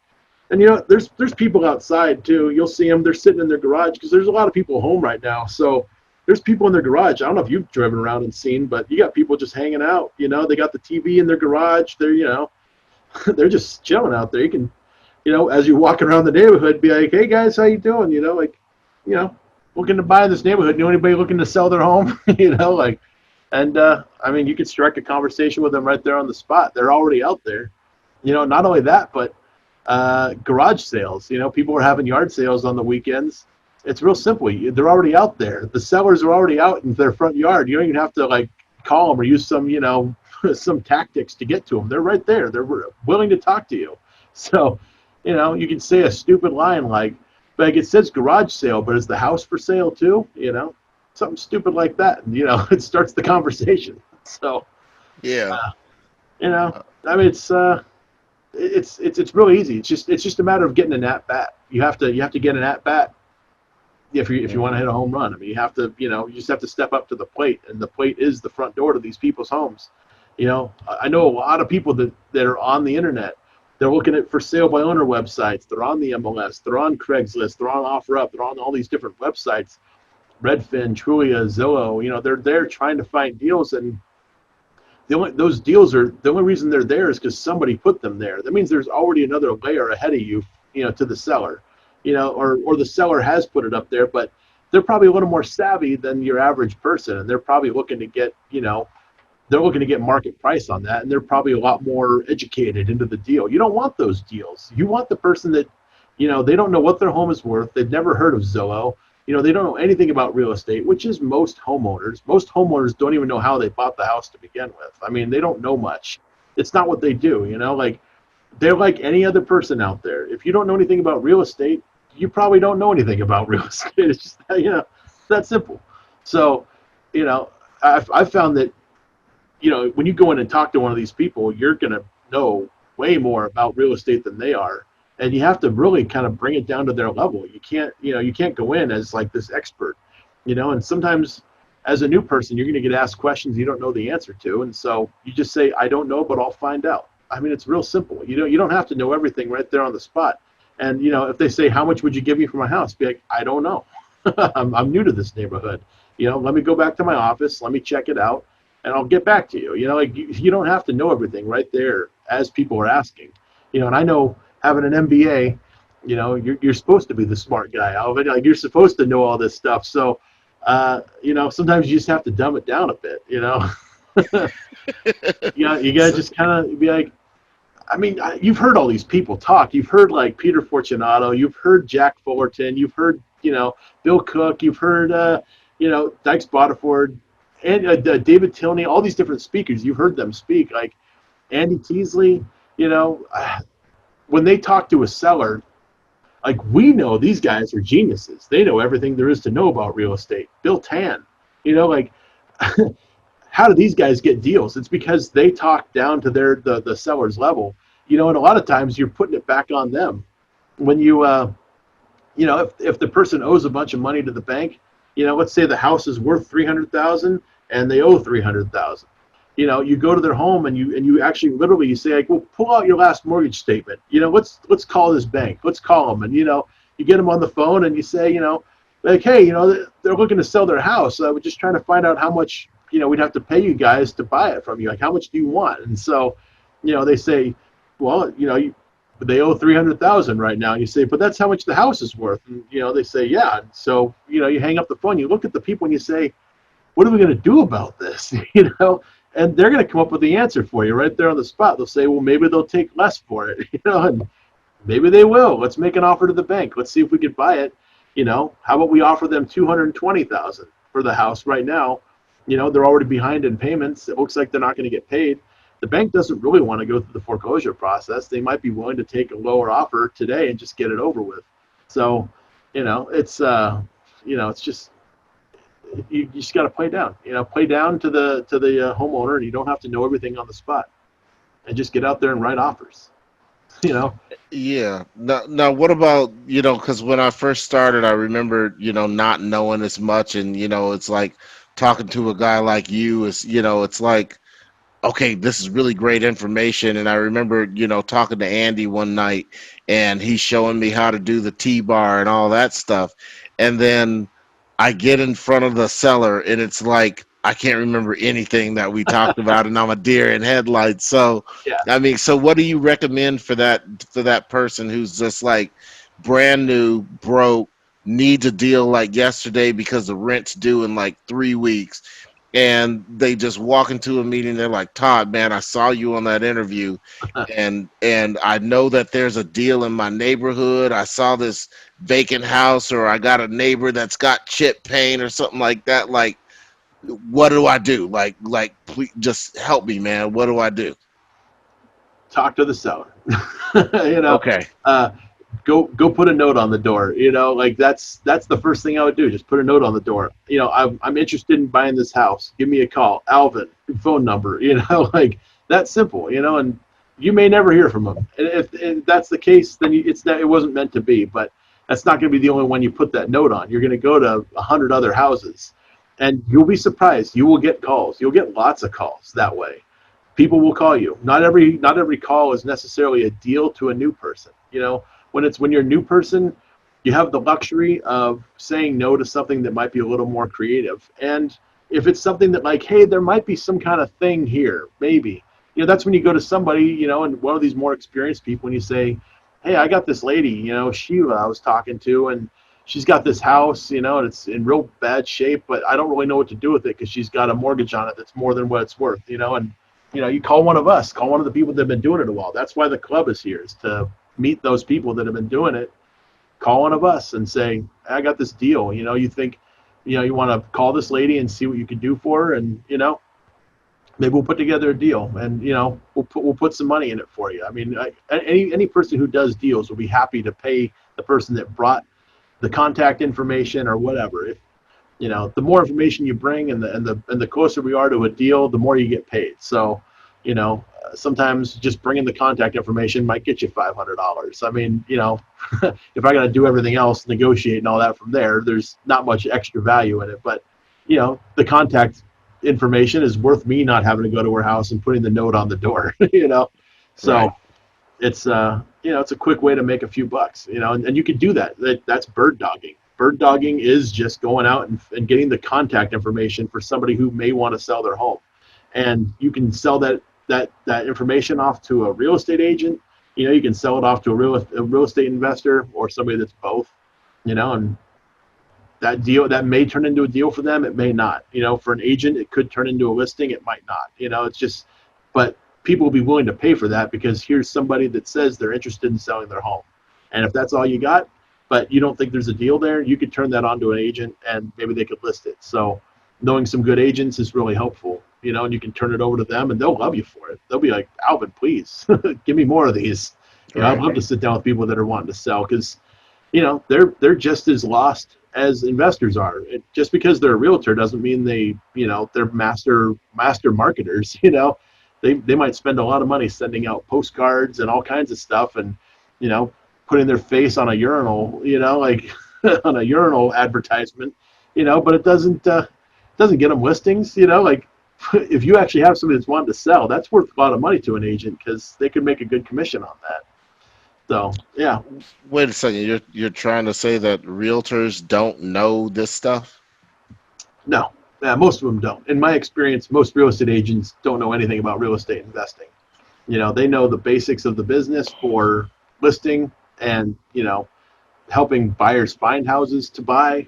But, that's that's a pretty big portion of the real estate industry, obviously, is traditional home sales, But, they don't know investing. And that's a whole side of the business that can be very lucrative for the ones that know how to do it.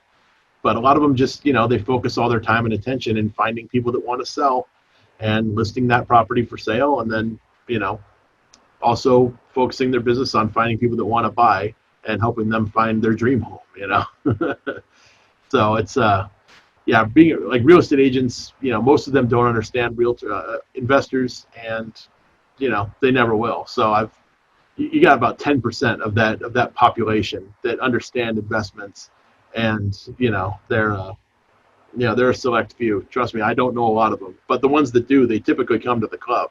So, those are the people you want to get to know. Okay, gotcha. Now, when you say that when it comes to going back to the whole thing with your friends and managing the time and all that stuff, one of the things that I've always been interested in having a discussion about is the notion that when you read a lot of the success books, that it says that you have to get a new set of friends, like, kick those old friends to the curb and just, tell them, hey, sayonara, you ain't with all this money stuff, so see you later, homeboy. Yeah. I'm getting me a new set of friends. So Right. would you please clarify that myth that people go around with, thinking that's a thing? Because I think that kind of prevents people from, subconsciously, I seriously believe that kind of prevents the average individual, especially when you're talking about like the Black community, because we're such a tight-knit community from the standpoint that, we deal with a lot of crap. Yeah. And so just to throw that out there, just, as plain as I could say it, it's like you deal with a lot of crap. And so when have a camaraderie with somebody that you grow up with, especially in on more of the lower income side of things, a lot of your friends by the time you get to my age are either dead or in jail. Huh. So the friends that you do have left, you want to hang on to those Yeah, you don't friends want like to come to the for curb. dear life. Yeah. So it's like It's such a so ridiculous thing to say, but like I think where it comes from is like, you're gonna have a lot of people that you've grown up with, and they, everybody's heard the same narrative growing up, and that is, you go to college, you get a good job, and like everybody's heard that. I Black, white, Asian, Mexican, doesn't matter. If you went to public school, that's what you were taught your whole life. That's how you are. That's what success is measured by. And so there's people that have drank that Kool-Aid their whole lives, and they're going to continue believing that. And so some of those people could be very close friends of yours, family members, and they're gonna discourage you from getting into real estate investing, But and I've had that, I had that happen. A lot of people. I mean, I have ex-girlfriends that I can attribute to that, because it's just, they don't have that mentality. But you can bring them along for the ride too. You can say, look, I don't have to do this alone. You don't have to do it alone. I still have most of my friends that I had from when I was in high school and, elementary school even. I got some friends, So it's like, you don't have to abandon those people, but you can bring them in. You can bring them along with you, and like you guys can evolve together. That's a nice way to do it. It's also nice to have somebody by your side that you can trust, and like somebody you can bounce ideas off of, somebody help you to refocus. Sometimes, having somebody that's there just to keep you accountable, like if you're like, hey man, every day this week we're gonna go out jogging. Like if that's your goal, like we're gonna jog every day. We're gonna hit 2 miles. Like if you got an accountability partner with you that's gonna just hold you to it, because you're gonna wake up Monday motivated to go out there and run those 2 miles, but Tuesday morning you might not be feeling it so much. So but maybe your buddy might have a little more energy, and he might be like, no man, we committed, let's do this. And like, sometimes you need that other person just to kind of pull you out of your slump and just get with the program and do it. So having a friend along for the ride, it's nice. It's nice having somebody. I've had Steven for most of my, real estate, actually my entire real estate investing journey, although he and I didn't work together at all, the whole time. We only really started working together full time since 2014. But you know, prior to that, it was like we were like I would see him nearly on a daily basis, and we would be talking about our own deals that we had going on. So having a friend is certainly, a good place to be. But you know, the whole idea is that your friends and your family, they might discourage you from getting into it, and they might tell you, oh, you remember your uncle John, he was doing that for a little bit, and John started losing a bunch of money, because of that. So, I think that's where it comes from. Probably. I think, a lot of the, again, it's like going back to what you were saying before about that flock mentality Yep. and just the way that we're trained to think. And so a lot of that is based on the fact that people want to, I think in the overall scheme of things for human beings, we come from the farm to the cities, and we want to have that, the city and having a job is much more secure than the family farm that, may suffer a drought for a few years and go through that famine era. Yeah. But when it boils down to it, it's like that whole stability of a city job doesn't necessarily apply to the modern era that we live in, especially now that COVID's kind of changed the game, right? Yeah. Yeah. And those people are coming at you from a place of love. They're not telling you that to be mean. They're telling you because they don't want you to go wandering down some path that might, not be fruitful. And, it's on one hand, it's like they have no faith in me, and like on the other hand, it's like they really care about me and they don't want to see me get hurt. So, I wouldn't abandon somebody because they care about you, like I especially I wouldn't abandon somebody that actually has enough comfort with you to be able to say what they have on their mind. Like there's a lot of people we encounter that won't say what's on their mind, and you never know where they stand on things, but it's good to have a friend that will freely voice their opinions about you directly to your face, and not talk behind your back. So if you've got somebody that's willing to say how they feel directly to your face, yeah, you want to keep that person around.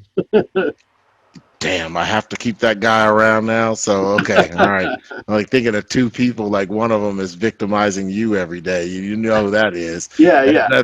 I just got off the phone with Thomas earlier today. I'm like, so, but anyway, yeah, shout out to Thomas if I don't shout you out enough. So, so yeah, so I'm glad you said that, and I'm glad you went over that because that is sort of an issue more or less with and again, it's not just our people, but I think that a lot of times we have this myth that some of the things that we're dealing with are just exclusive to us. And it wasn't until that and this is the God's honest truth, Todd, like until I actually started talking to you and Steven and asking you guys about your background and all that stuff, because I honestly thought that you guys came from the background where like you were being taught this stuff as kids, and that because you had a background in the industry in some way, shape, or form, that gave you some sort of an advantage. And the truth is that none of that stuff mattered at all. Those were just jobs that you had, and it was just simply just an action that you just decided to take one day. Yep. And you took concerted action, right? Yep. And that's how you got to where you are. Yeah, I mean, So out of high school, I was working at the Olive Garden as a busboy. Like that was my first job out of high school. man, I bet they teach you a lot about real estate over there, don't they? Oh yeah, I mean, it's, every day before you start your shift, you gotta go through all the real estate books.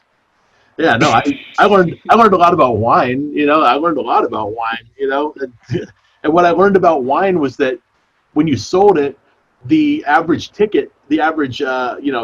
tab would be higher, so therefore your tips would be higher. So you would push the wine. Like none of the other like servers ended up getting that. Like I started out as a busboy because I was 18, but once I turned 21, I became a server because now you can actually like bring people alcohol. So at that time, like I would win the alcohol sales contest because like I would push alcohol on every single table. They actually recommended you'd show up to the table with a bottle of wine in your hand and pour everybody a sample as you're taking their drink order.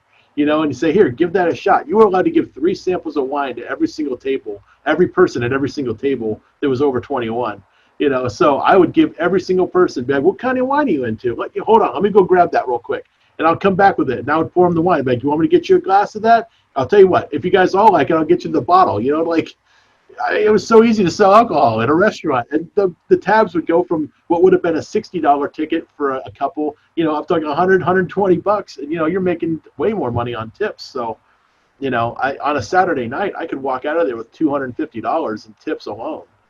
So like, I guess that's part of the hustle, in me. I was willing to do that sort of thing. And, I tried to make it you're out to have a good time. You're out for an experience. So, I tried to make it lively and have fun with these people. And, you get them a little bit boozed up, they have a little more fun with it. So, and typically if they bought 1 glass of wine, they're going to buy a second glass. So, you can, it's like, who's driving? All right, you can only have 2 then, like, like, oh, you're a big guy. You can handle a whole bottle yourself of that, it was fun, so that's how I've always approached it, and it's, yeah, they didn't teach me anything like that at the Olive Garden. And I worked for Hollywood Video after that. So, it's not like I had some jobs out there where I was, I started out as a junior associate at Morgan Stanley, my father at the country club, he got me into, none of that stuff. Oh, well, most certainly you had a father that went to the country club. Todd, come on, man.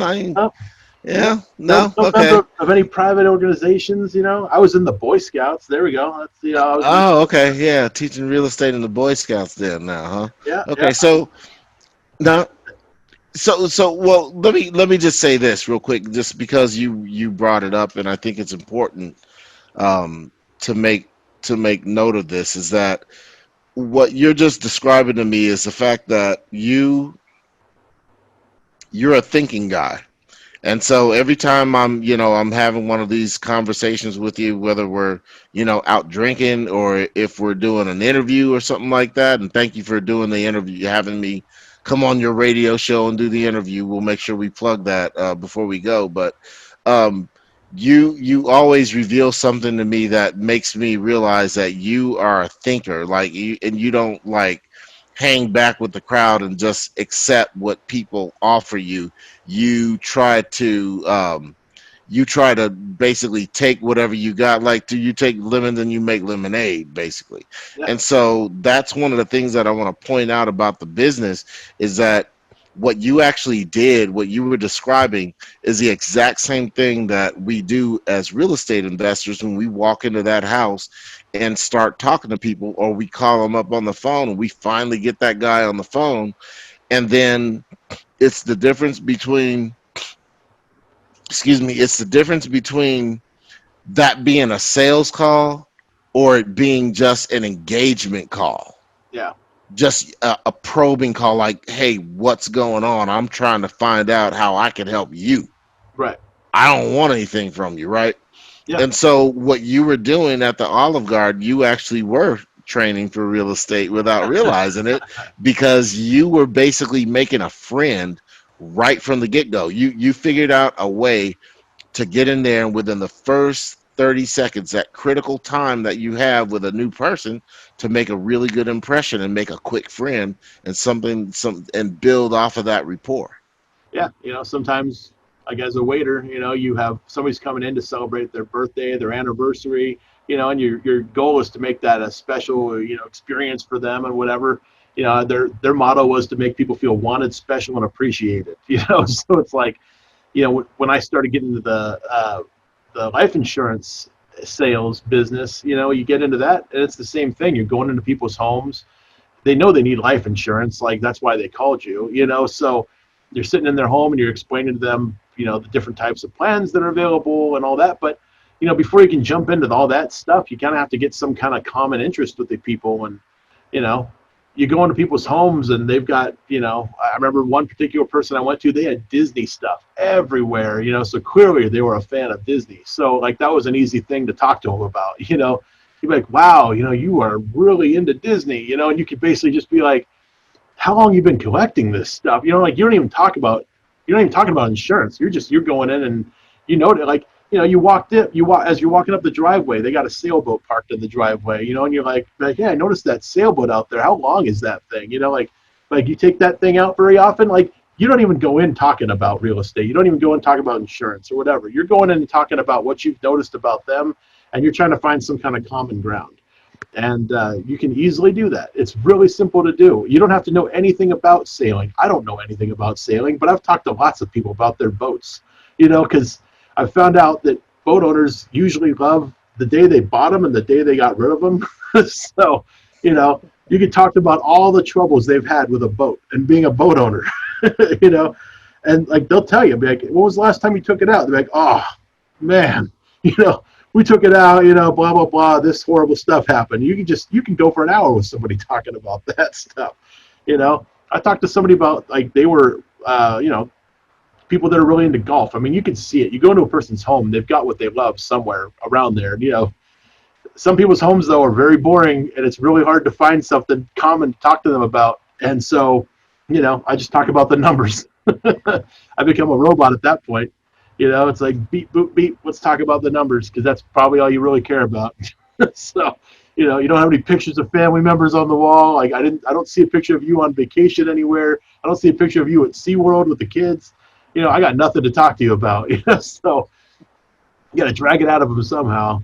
Like, hey, I noticed your lawn's really green. How do you do that? Do you use fertilizer? I don't know. Come up with something. This is the best white paint I have ever seen on a wall, sir. Like, how do you get it so clean? Like, yeah, exactly. Semi-gloss, or did you use eggshell? Anything. I mean, you got to use whatever you got. So, yeah.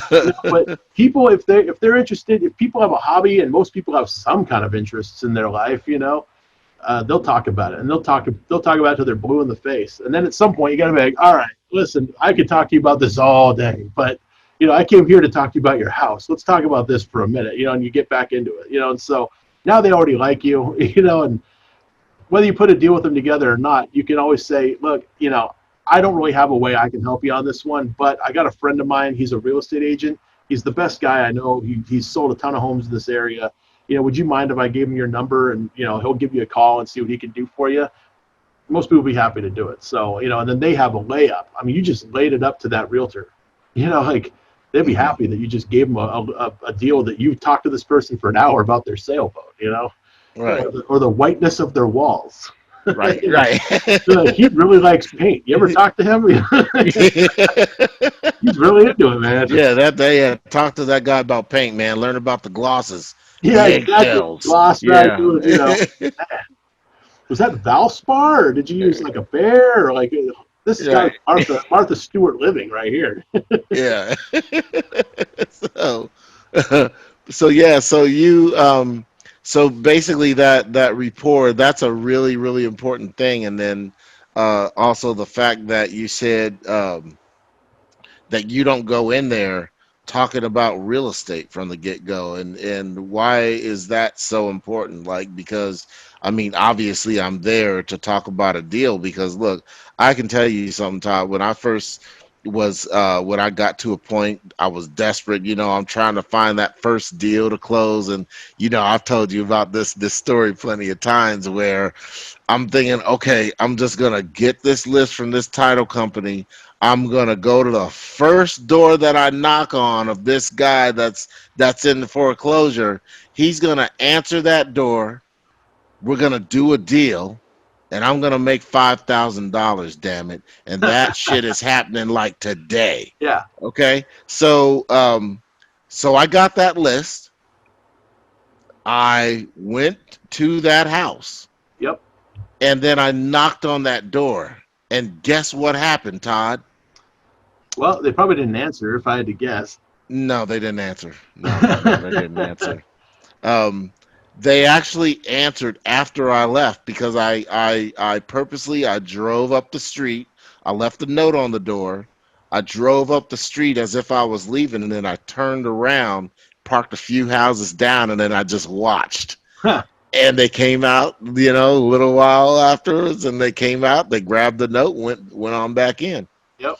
And then I realized later on that they had actually ended up pushing back the foreclosure date, and then I realized that they actually had already acquired a broker. Okay, yeah. So That's gonna happen. yeah, because I mean the foreclosure date was actually like 3 days away from the day that I showed up. Yep. So I thought I did everything right. What did I do wrong? Well, I'd say the first thing was going off a list you purchased from the title company. You know, chasing the foreclosures. That's a pretty competitive business. It's definitely going to be one of the harder businesses you get into as a new person. Well, hold on a second now. Hold on a second now, because as far as I'm concerned, as a new person, I mean, I know what a foreclosure is. I had an uncle, or or somebody in my family that Yeah. went through a foreclosure. I don't, this is a true story. I actually went through a foreclosure myself and got help with a real estate investor that I didn't even realize was a real estate investor. Yeah. But tell me, like, why is that like one of those things that everybody comes into they all walk into the meeting thinking that they're going to hit the foreclosure market and make a shitload of cash, and then uh, I think that's what's taught. If you like look at real estate investors, that's what you hear about. It's still fresh in a lot of people's minds because when the market crashed back in '08, there was a lot of foreclosures. I mean, we're talking thousands a day. We're going into foreclosure, and that's just in the Inland Empire. So, it was a big deal. And somebody might know of somebody who's a real estate investor. They'd be like, oh yeah, he buys people that are in foreclosure. He buys their houses. That's what's taught. I think that's what's out there a lot. But those deals are hard to work. They're actually some of the hardest ones because there's a lot of competition. Number one, you got a lot of people out there that are chasing those, and there's going to be people from all experience levels, and you got people that are also agents that are looking to get those and get the listing and negotiate a short sale. You got attorneys that are trying to help them stay in the house. You got all kinds of people chasing those. So, if you're a new person in those waters, you're in the waters with a lot of other sharks. But when you're just going and you're looking at houses that look like they need a little bit of work, you're going to be the only guy knocking on their door. They're not talking to anybody else. You have no competition out there if you're the one doing that. So if you're just putting these notes on people's doors randomly, you didn't get it from a list, you didn't get it from anything. You just said, be like, oh man, you got a couple broken down cars on the front yard, and and like it looks like your roof, could use some work. Like just pull a thing on the door. Be like, hey, it looks like you need a new roof. If you need some help, let me know. Whatever. You can customize it however you want. It's just whatever you think is going to get people to call you. I found the shorter the better. People have short attention spans, so if you send them some long letter, all typed out and everything, you're not going to get calls. But if you just write, hey, I was walking my dog in the neighborhood and saw that your roof needs some work. If you need some help with that, let me know. Like Alvin, call me. Like you might get a call from them just to hear what you got to say. And so it's like I said, it's just a matter of getting more at bats. The more people you talk to, the more likely you're going to get deals. Okay, gotcha. So basically, it breaks down to the fact that it's a volume type of business. So Not even necessarily. If you get good at it, it could be like every single door you end up putting a sign on is like if you get your letter writing that good, like eventually every door you put a note on is going to become a deal in some way because there's so many ways to structure deals. When you're new, the easiest way to do it is I can pay you $150,000 for your house. I'm going to buy it for $150,000. I'm going to put $50,000 into it. I'm going to sell it for $250,000. And there you go. I made some money. Like that's a very easy, typical deal. But somewhere down the road, you're going to start getting a little more creative. You're going to find out about these other strategies. You're going to find out how to, maybe they don't need the money. They just don't want the house anymore. So, you can make them the investor in the deal. Say, tell you what, I need to spend $50,000 to repair this house. Why don't I just put the $50,000 in right now? You keep, and then when it's done, I'll give it back to you I'll give you $160,000, not $150,000, so to make a little money, just letting it go a little longer, but you're going to just spend all the money fixing up the house. I mean, so, there's ways to work creative deals the longer you get into it. And, every single person that calls you, there's something there. There's always something. If they're interested in selling, at the very least, you can hand that lead over to a real estate agent, and, they can pay you for leads. If if you're a licensed agent, you can actually get part of their commission too if they end up getting a sale out of it. So, it's yeah, there's a way to make money on every single phone call that comes in. But when you're new, just focus on the easy stuff. Okay, gotcha. So basically, a new guy walks in, just basically go get that dollar pen and pad and take some masking tape with you. Masking tape, scotch tape. Why masking tape? Oh, it's just Just the beige colored masking tape. old school. Yeah, Old school masking tape. That's Okay. Scotch. Make sure it sticks, but also it's like you don't want to like have that scotch tape like left on somebody's door and they're trying to peel it all off, Right, and now they're pissed off at you because Don't use duct tape. yeah. don't glue it to their door. Do not, no duct tape, no glue, no Elmer's. Although there is a strategy out there where if somebody's house is really bad, you make a sign up and it says,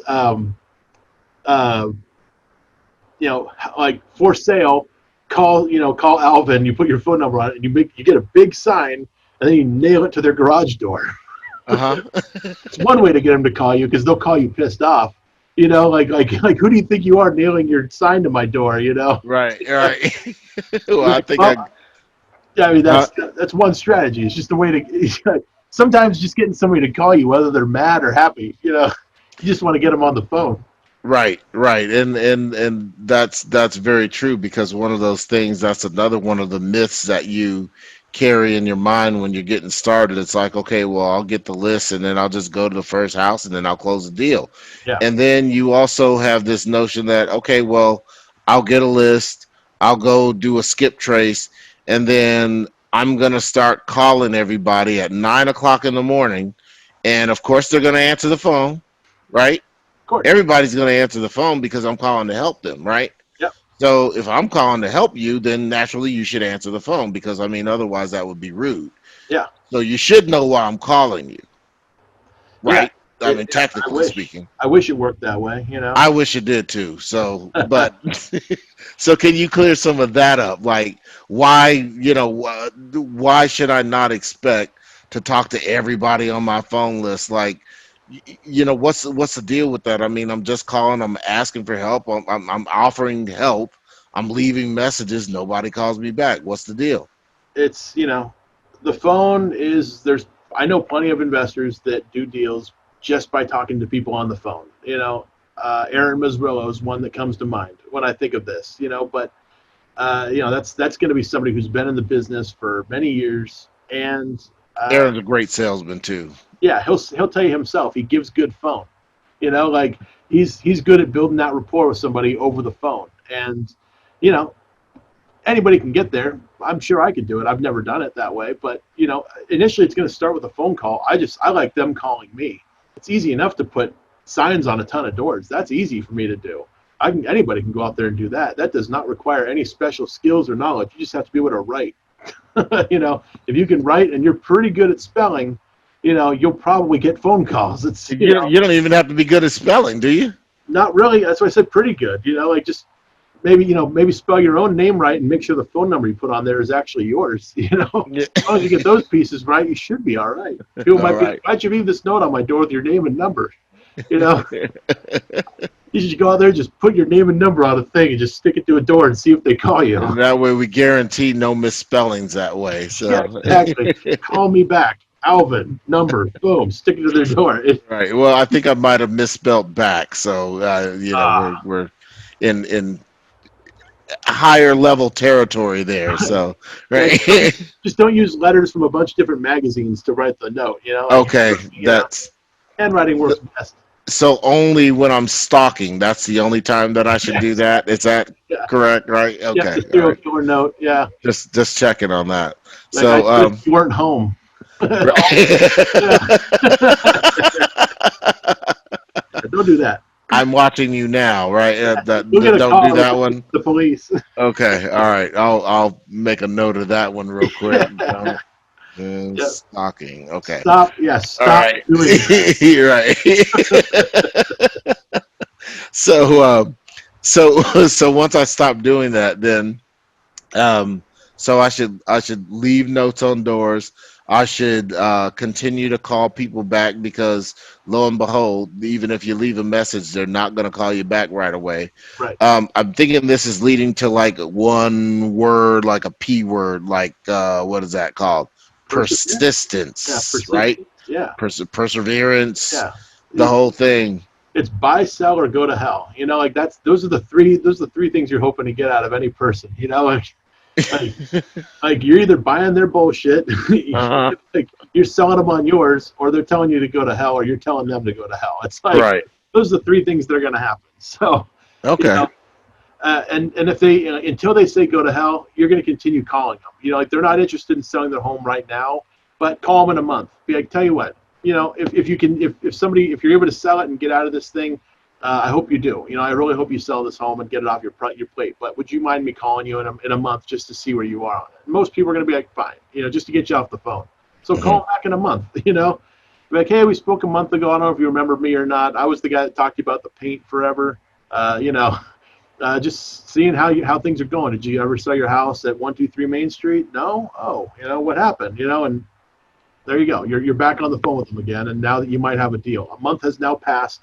The problem has probably exponentiated in problematic whatever. Their problems are worse now. It's been a month, and so sometimes you get deals that way, and sometimes they went into contract with somebody to buy it, and that person isn't performing or didn't perform, and they're like, look, I just really need to sell this house now. Like I had some time before, now I don't have that time anymore, and I really need it gone. And you can say, okay, great, let's focus on this. Let's get this thing taken care of.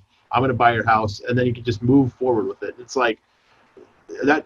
There's been tons of homes that we've bought because somebody else didn't perform, and we came in and bought. Because we could actually close.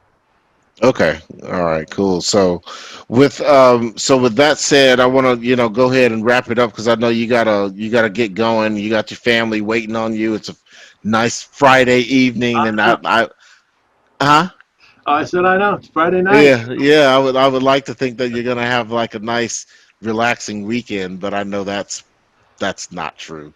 So, so, but I would like to leave on this note, Todd, with the fact that a lot of the things that we believe as the general public would believe, the myths about real estate investors, and that we're a bunch of greedy old bastards and Scrooge McDuck uniforms, and we like to dive into beds of coin. Yeah.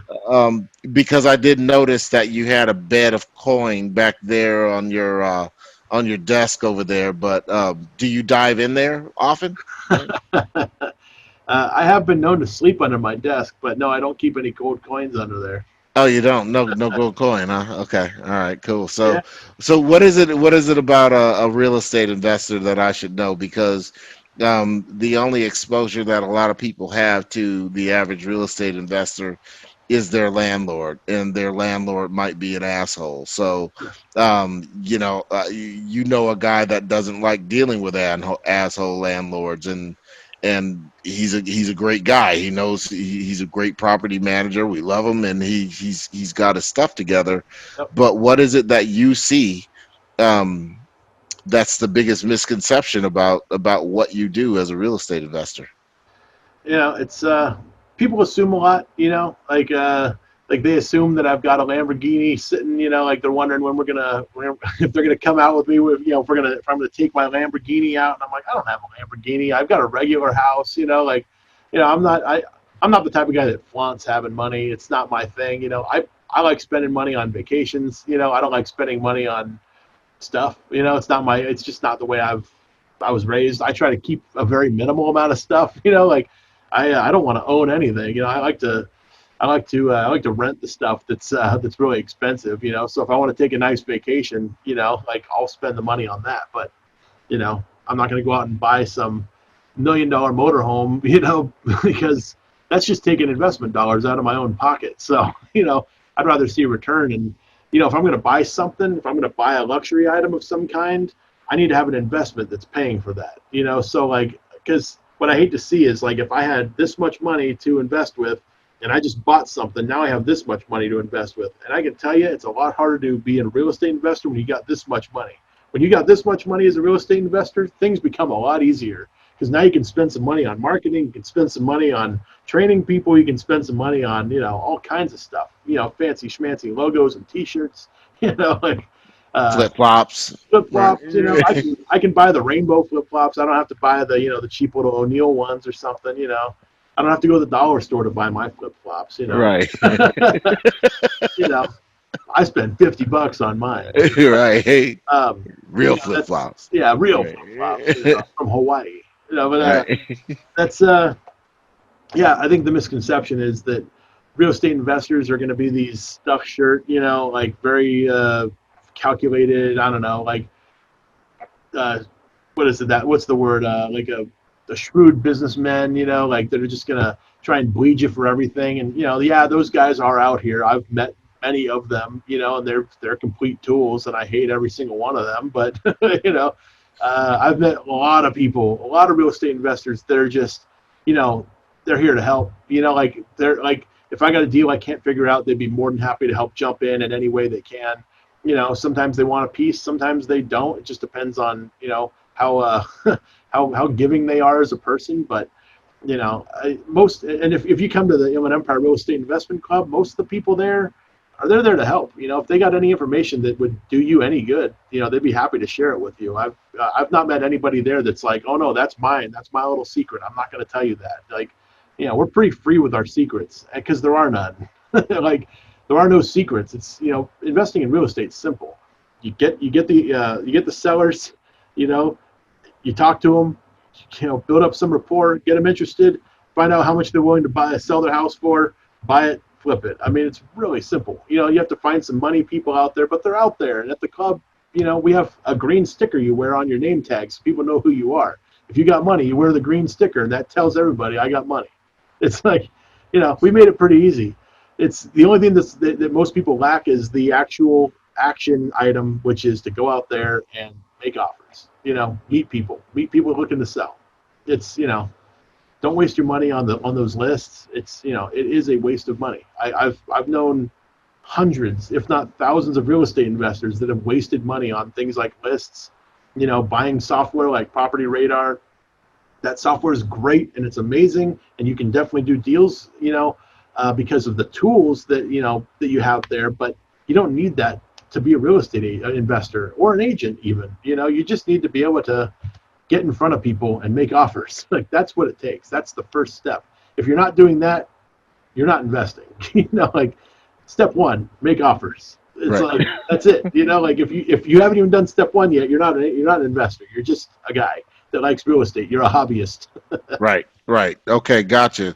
And then the other part of it is I know that the one tool that you do recommend is that financial calculator. Is that not true? Oh yeah. I mean, once you get into it, you get your 10B2, take some courses on how to use this as a real estate investor. Bill Tan teaches a great one.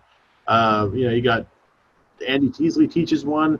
I taught a little mini class on it once. I'll probably be happy to do it again. But yeah, I mean, if you want to learn how to structure creative deals, I mean, that's the tool right there. But for the first timer, it's just a shiny object that I'm dangling in front of you. It's you don't need that to be an investor. I didn't learn the financial calculator until I'd done well over 200 deals.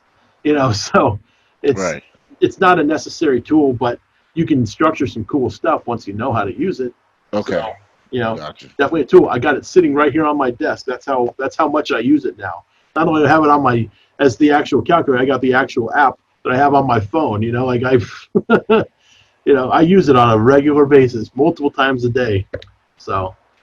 Okay, cool. Now, so when you use that, that's basically when you're getting into the more structurally creative type of deals. Is that how that works? Yep. Like when I was saying before, like sometimes the seller of the house doesn't need the money right away, so you can structure deals. I'm actually buying one right now. We just opened escrow today. It's a creative deal, and the seller doesn't need the money. All he wants is $25,000, and he's going to carry a note for I can't remember the exact amount. and all I have to pay him is $1,400 a month. That house rents today for $2,200 a month. I can go in there and spend probably about like $18,000 renovating the house so that it's good enough for a tenant, and I gotta pay him $1,400 a month, and I'm renting it for $2,200 easily today, and I'm making, obviously I have some maintenance costs and things like that I'll have to take into account, but I'm cash flowing on that property from day one. It's that's a creative deal, and I don't owe him that money for 15 years. In fact, over the 15-year period, I will be paying down the principal somewhat. And then on the 15-year mark, I owe him a balloon payment, which means I owe him a big chunk of money. I think the balloon in 15 years is going to be $173,000, and that house today is worth probably $400,000. So, I'm buying them. Yeah. So, but in 15 years, it should be worth way more than 173. So I could either sell it or refinance it at that point. Okay. All right. Cool. So, Todd, if at all possible, I would love to have you come on again and maybe do a little calculator stuff and talk about stuff like that deal, just to kind of break it down for people.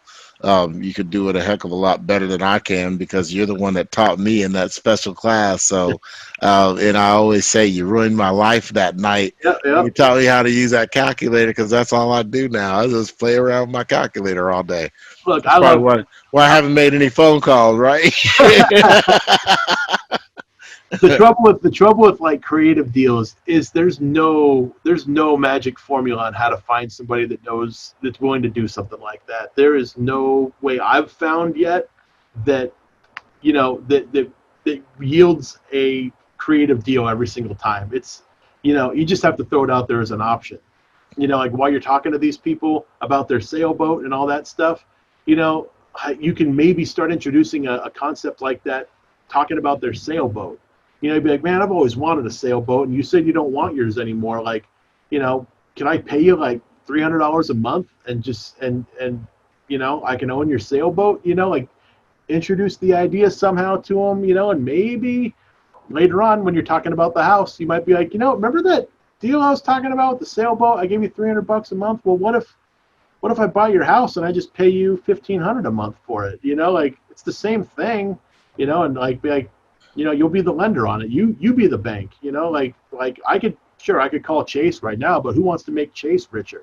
Like, how about we make you rich? I'll pay you $1,500 a month. I'll pay you the mortgage payment. Like, if they don't need the money right now today, or they might be like, you know what, I really need like 20 grand. Be like, great, I'll give you 20 grand, and then I'll give you $1,350 a month. Like, and then there's it's you just have to kind of bring it up to them. But initially, like, don't even think about it. In the very beginning, just focus on buying deals. Like that can come up later on, or if you're having a hard time structuring a deal, making it work, there's ways you can work that. But in the beginning, you can just let those ones die on the vine. Right. Well, I could certainly suggest that anybody out there that is going to go out there as soon as this interview is over, go start finding those deals, walk your neighborhood, take the paper with you, write stuff down, write down the addresses. If you notice something unusual about a house, like a vacant, empty house or overgrown grass or something like that, but definitely put the note on every door. Now, when the deal comes up and it's a creative deal, I mean, look, you're already going to be in touch with Todd anyway. Yep. You're either going to call Todd or you're going to call me, and then I'll call Todd and I'll say, hey, Todd, look at this deal. Yeah. Well, what can we do with this, right? Well, and so call me first now. Right. No, well, see, and that's the cool thing. So, like, you taught me the calculator, and so that was like getting the basic premise, and then you had the notes available. So right away, I started playing around with the calculator for the notes, trying to see if I could make a little side money, a little side hustle type thing. Yep. And then that turned into an understanding about how loans work. And then from there, I took Andy's class, and then I got the whole creative deal structuring and then the creation of a note. That's what he teaches. Yep. And so from there, it just kind of like ballooned into, I think like the next thing we did was we went to Atlanta to the trust class, and we start meeting people from other places that don't know about creative structuring. And so now I find myself in a position where I'm getting phone calls from other people who are asking me about how to help them put their deals together. Yeah. So that actually helps me learn stuff. It helps solidify my learning. And the funny thing is that now I've we talked about how I just came back from Detroit, and I was explaining to the gentleman in Detroit who's going to be helping us find some stuff that I said, look, we're looking for people who want to cash out on their apartment buildings and they want to do an owner finance. And most people, obviously, they can't figure out, well, why wouldn't you just give me the cash? I got a $2 million building, give me $2 million. And so that was the same question that was posed. And I said, without even thinking about it, I just kind of went into Todd mode right away, right? So I says, well, look, I said, I could give you $2 million, but the fact is that once you get $2 million, you really don't have $2 million. Yeah. You've got after taxes about what, 1.3, 1.4. But if you do an owner finance, you're reinvesting into your own property. Yep. I'm going to make the improvements. You get paid every month. It's a percentage of interest that you're earning. And then at the end of the day, if I stop paying you, you get the building back. Yep. Yep. And another thing too is it's I've known a lot of people with a lot of money, and for them it's a problem when they have a lot of money sitting around. If they if they got paid off on a loan or something like that, and now they got a couple $1 million sitting in their account, for them that's a problem. Now they have to go back to work because that money's supposed to be out there working. Money is a tool. So money isn't supposed to sit down. It's not a bench warmer. Money's supposed to be working for you. So if that money's sitting, for them it's a problem. Now they're like, man, I got $2 million sitting, doing nothing. It literally is costing you money to just hold cash, because just inflation alone every single year going up on average 3% a year, that's costing you money every single year. Like $1 million today is not worth $1 million 10 years from now. It's going to be worth less. So you got to at least put it to work somewhere that's keeping up with inflation. So you got $2 million that comes into you, in addition to it being a taxable event in most cases. It's also going to create this other situation where now you got to figure out what to do with $2 million. Are you just going to go give it to your stockbroker? You're going to go give it to your financial planner? You're going to give it to the bank? What are you going to do with it? Because I can tell you, here's an investment right here in front of you, and I can pay you 5% interest rate on that money. And you just get to be the bank. I'm going to pay you your mortgage payment every month. And so, some people are all about it, but some people, it's almost like if they don't go for it, you're like, what's wrong with the property that you don't want to be the bank on this one that you haven't told me about? Like if you don't want to be the bank on this property, then you obviously haven't told me something. Right, right. Yeah. What's going on with those pipes? Yeah, exactly. What makes you think I'm not going to pay you the $1,500 a month or whatever? Is there something I should know about? Because sometimes there is, and so Yeah. use it as a negotiation tactic, just to find out what else is wrong with the place that they're not telling you. Okay. Yeah. See, didn't really think about it like that, but definitely true. So the other part of that is that when you have that owner finance scenario, you usually get a situation where the people, they don't, I think most people with that middle class, the middle class mentality, I say that all the time like it's a diseased word or something like that, but it's like we all get this idea in our heads, like we just need to see like a chunk of cash for when we sell something, because that's traditionally how it works. Yeah. But the reality is that, like you said, most people, most wealthy people anyway, don't want cash because that's a problem. I have a friend right now that a couple friends, but I know one friend in particular makes so much money that when you see millionaires who buy real estate, a lot of times they'll just go ahead and pay retail. They'll just go ahead and have a broker just find them a property and pay retail, because they just have to get the money parked somewhere. Right. Yeah. And so that's a problem. So I'm like, so my whole thing is like, there's somebody watching this right now who has a relative who plays in the NBA or plays in the NFL and might even be making league minimum. and you got an average 3-year career in the NFL. You could be making league minimum, but guess what you could be doing for that cousin or that brother of yours that's got that big NFL check Yep. at this point, has good credit, so can go and get a loan for any property pretty much, and has all the money you need for a down payment and closing costs, right? Yeah, he doesn't even need a house right now. If he's in the NBA, he's living at Disney World. So Yeah, exactly. Yeah, so it has put absolutely that money somewhere. zero expenses, man. How do I sign up for that? I I get know. to live at Disney World and play, and all my money goes in the pocket. So yeah, Exactly. and those are the guys that that you can you got a cousin, man, put your cousin out there on the street and have them go find some of these owner finance deals. Baby boomers are retiring every day. They've all got buildings, they all have huge apartment buildings, and they all need to be owner financing them, because guess what, if you're anything like my mom's family, where she's got 8 brothers and sisters and grandparents that parents that own real estate, guess what's going to happen once they cash it out and get the $2 million? Yeah, it's gonna You be. got 8 brothers and sisters.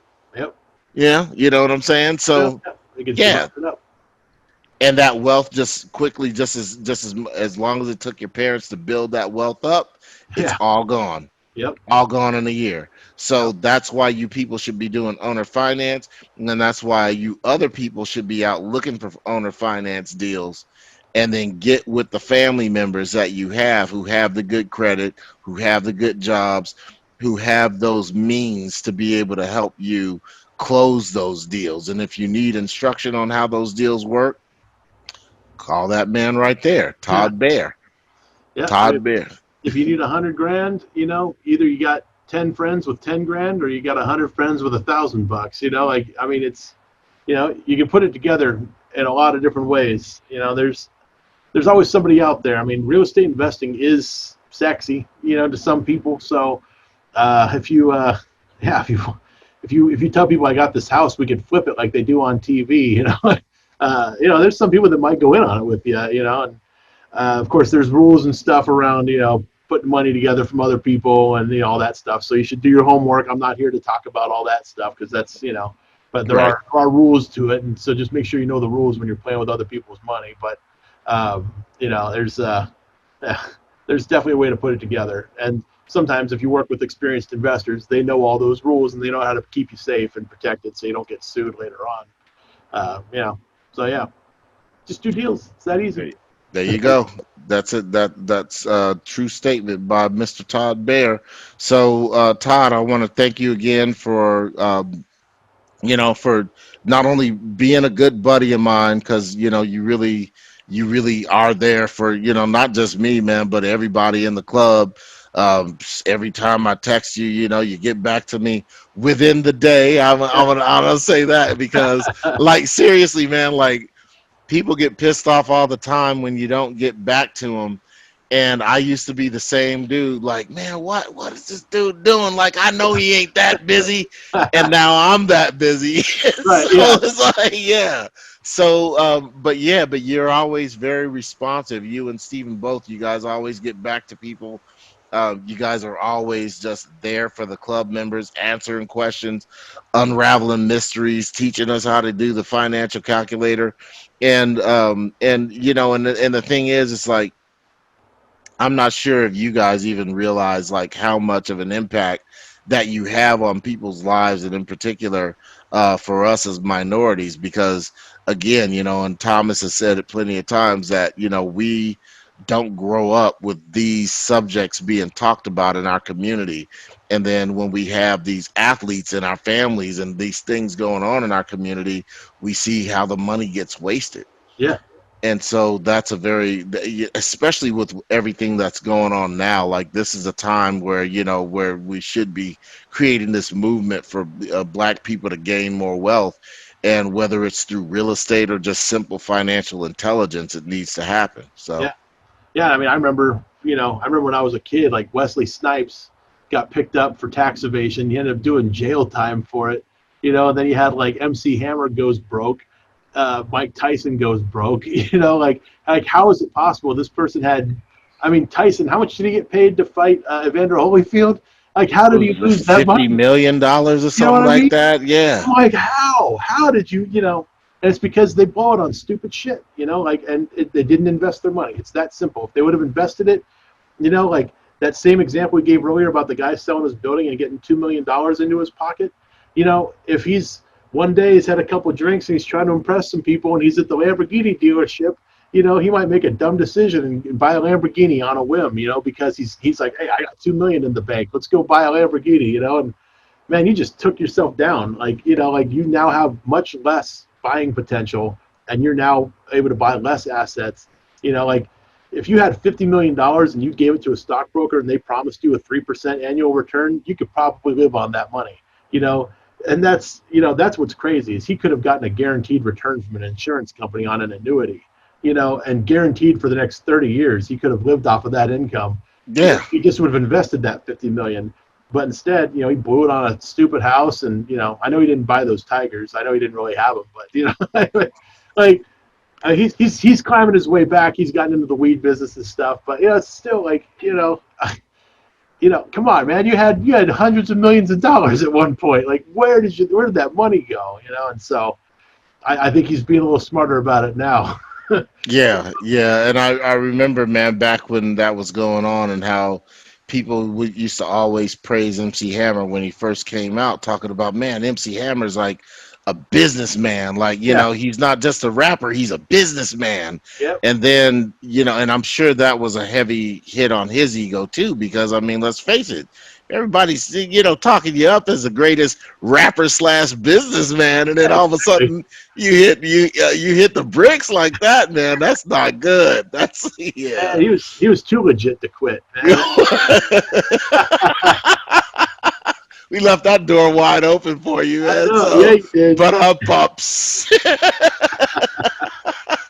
But now it's like you got, like, you know, you got 50 Cent, you got, you know, Jay-Z, like you got like billionaire like rappers, you know, and like they own branding, they got clothing lines, you know, they got stuff, they got record labels they own, you know, they have their names behind a lot of different stuff, and you know, I hope what that means that there's, you know, I hope that means that there's like a, you know, some kind of push within the black community to start thinking about, you know, business and start thinking about that. You got, I mean, you know, all these NFL players, NBA players, like you were saying, even, you know, basketball players, hockey players. I know there's a couple black hockey players out there, but, you know. Yeah, we're making a surge. Well, you're usually Canadian, but, you know, whatever. It's like some French dude, you know, like he's got a French accent. It's so funny. Right. But, you know, they make a lot of money, and they have no financial education. They spent their entire lives practicing their game, you know, so they don't know shit about finances, you know, so like they're destined to blow their money on stupid crap because, you know, once the season's over, they got all this money and they're like, you know, I'm going to go ham. I'm going to go out and buy a house that, you know, is, you know, crazy. I'm going to go out and buy a house in Bel Air, you know, or the Hamptons, or, you know, like one of these places, and they're going to go out and buy the Ferrari, and they're going to, you know, pay some money to get some women. They're going to spend money in Vegas, dropping, you know, popping bottles and, you know, all that stuff. I mean, you know, I get it, you know, like it's, because they're also young, you know, they're like in their 20s, you know what I mean? So like, that's what's important. That's what's put out there in pop culture. But hopefully, you know, some of these people are going to start moving that focus more towards business and, you know, investing, and yeah, we can actually, you know, change. Well, when Puff Daddy decides to, instead of popping a bottle on the video, and you know, you see a scene where he's, you know, writing up an offer, you know, or creating a note or something like that, yeah, and in slow motion, you know what I'm saying, on the music video, yeah. So that's where we gotta get. Puff Daddy signed a deed at his video. So what's a deed? Yeah, you know, right. All it takes, all you gotta do is get on YouTube. It's free. Like, all the information you need about real estate investing is free on the internet. You can go to YouTube. You can go to Bigger Pockets. You know, like, come to the club. We charge $30. That's just so we can pay for the room. I mean, it's not like we're trying to make money on the club.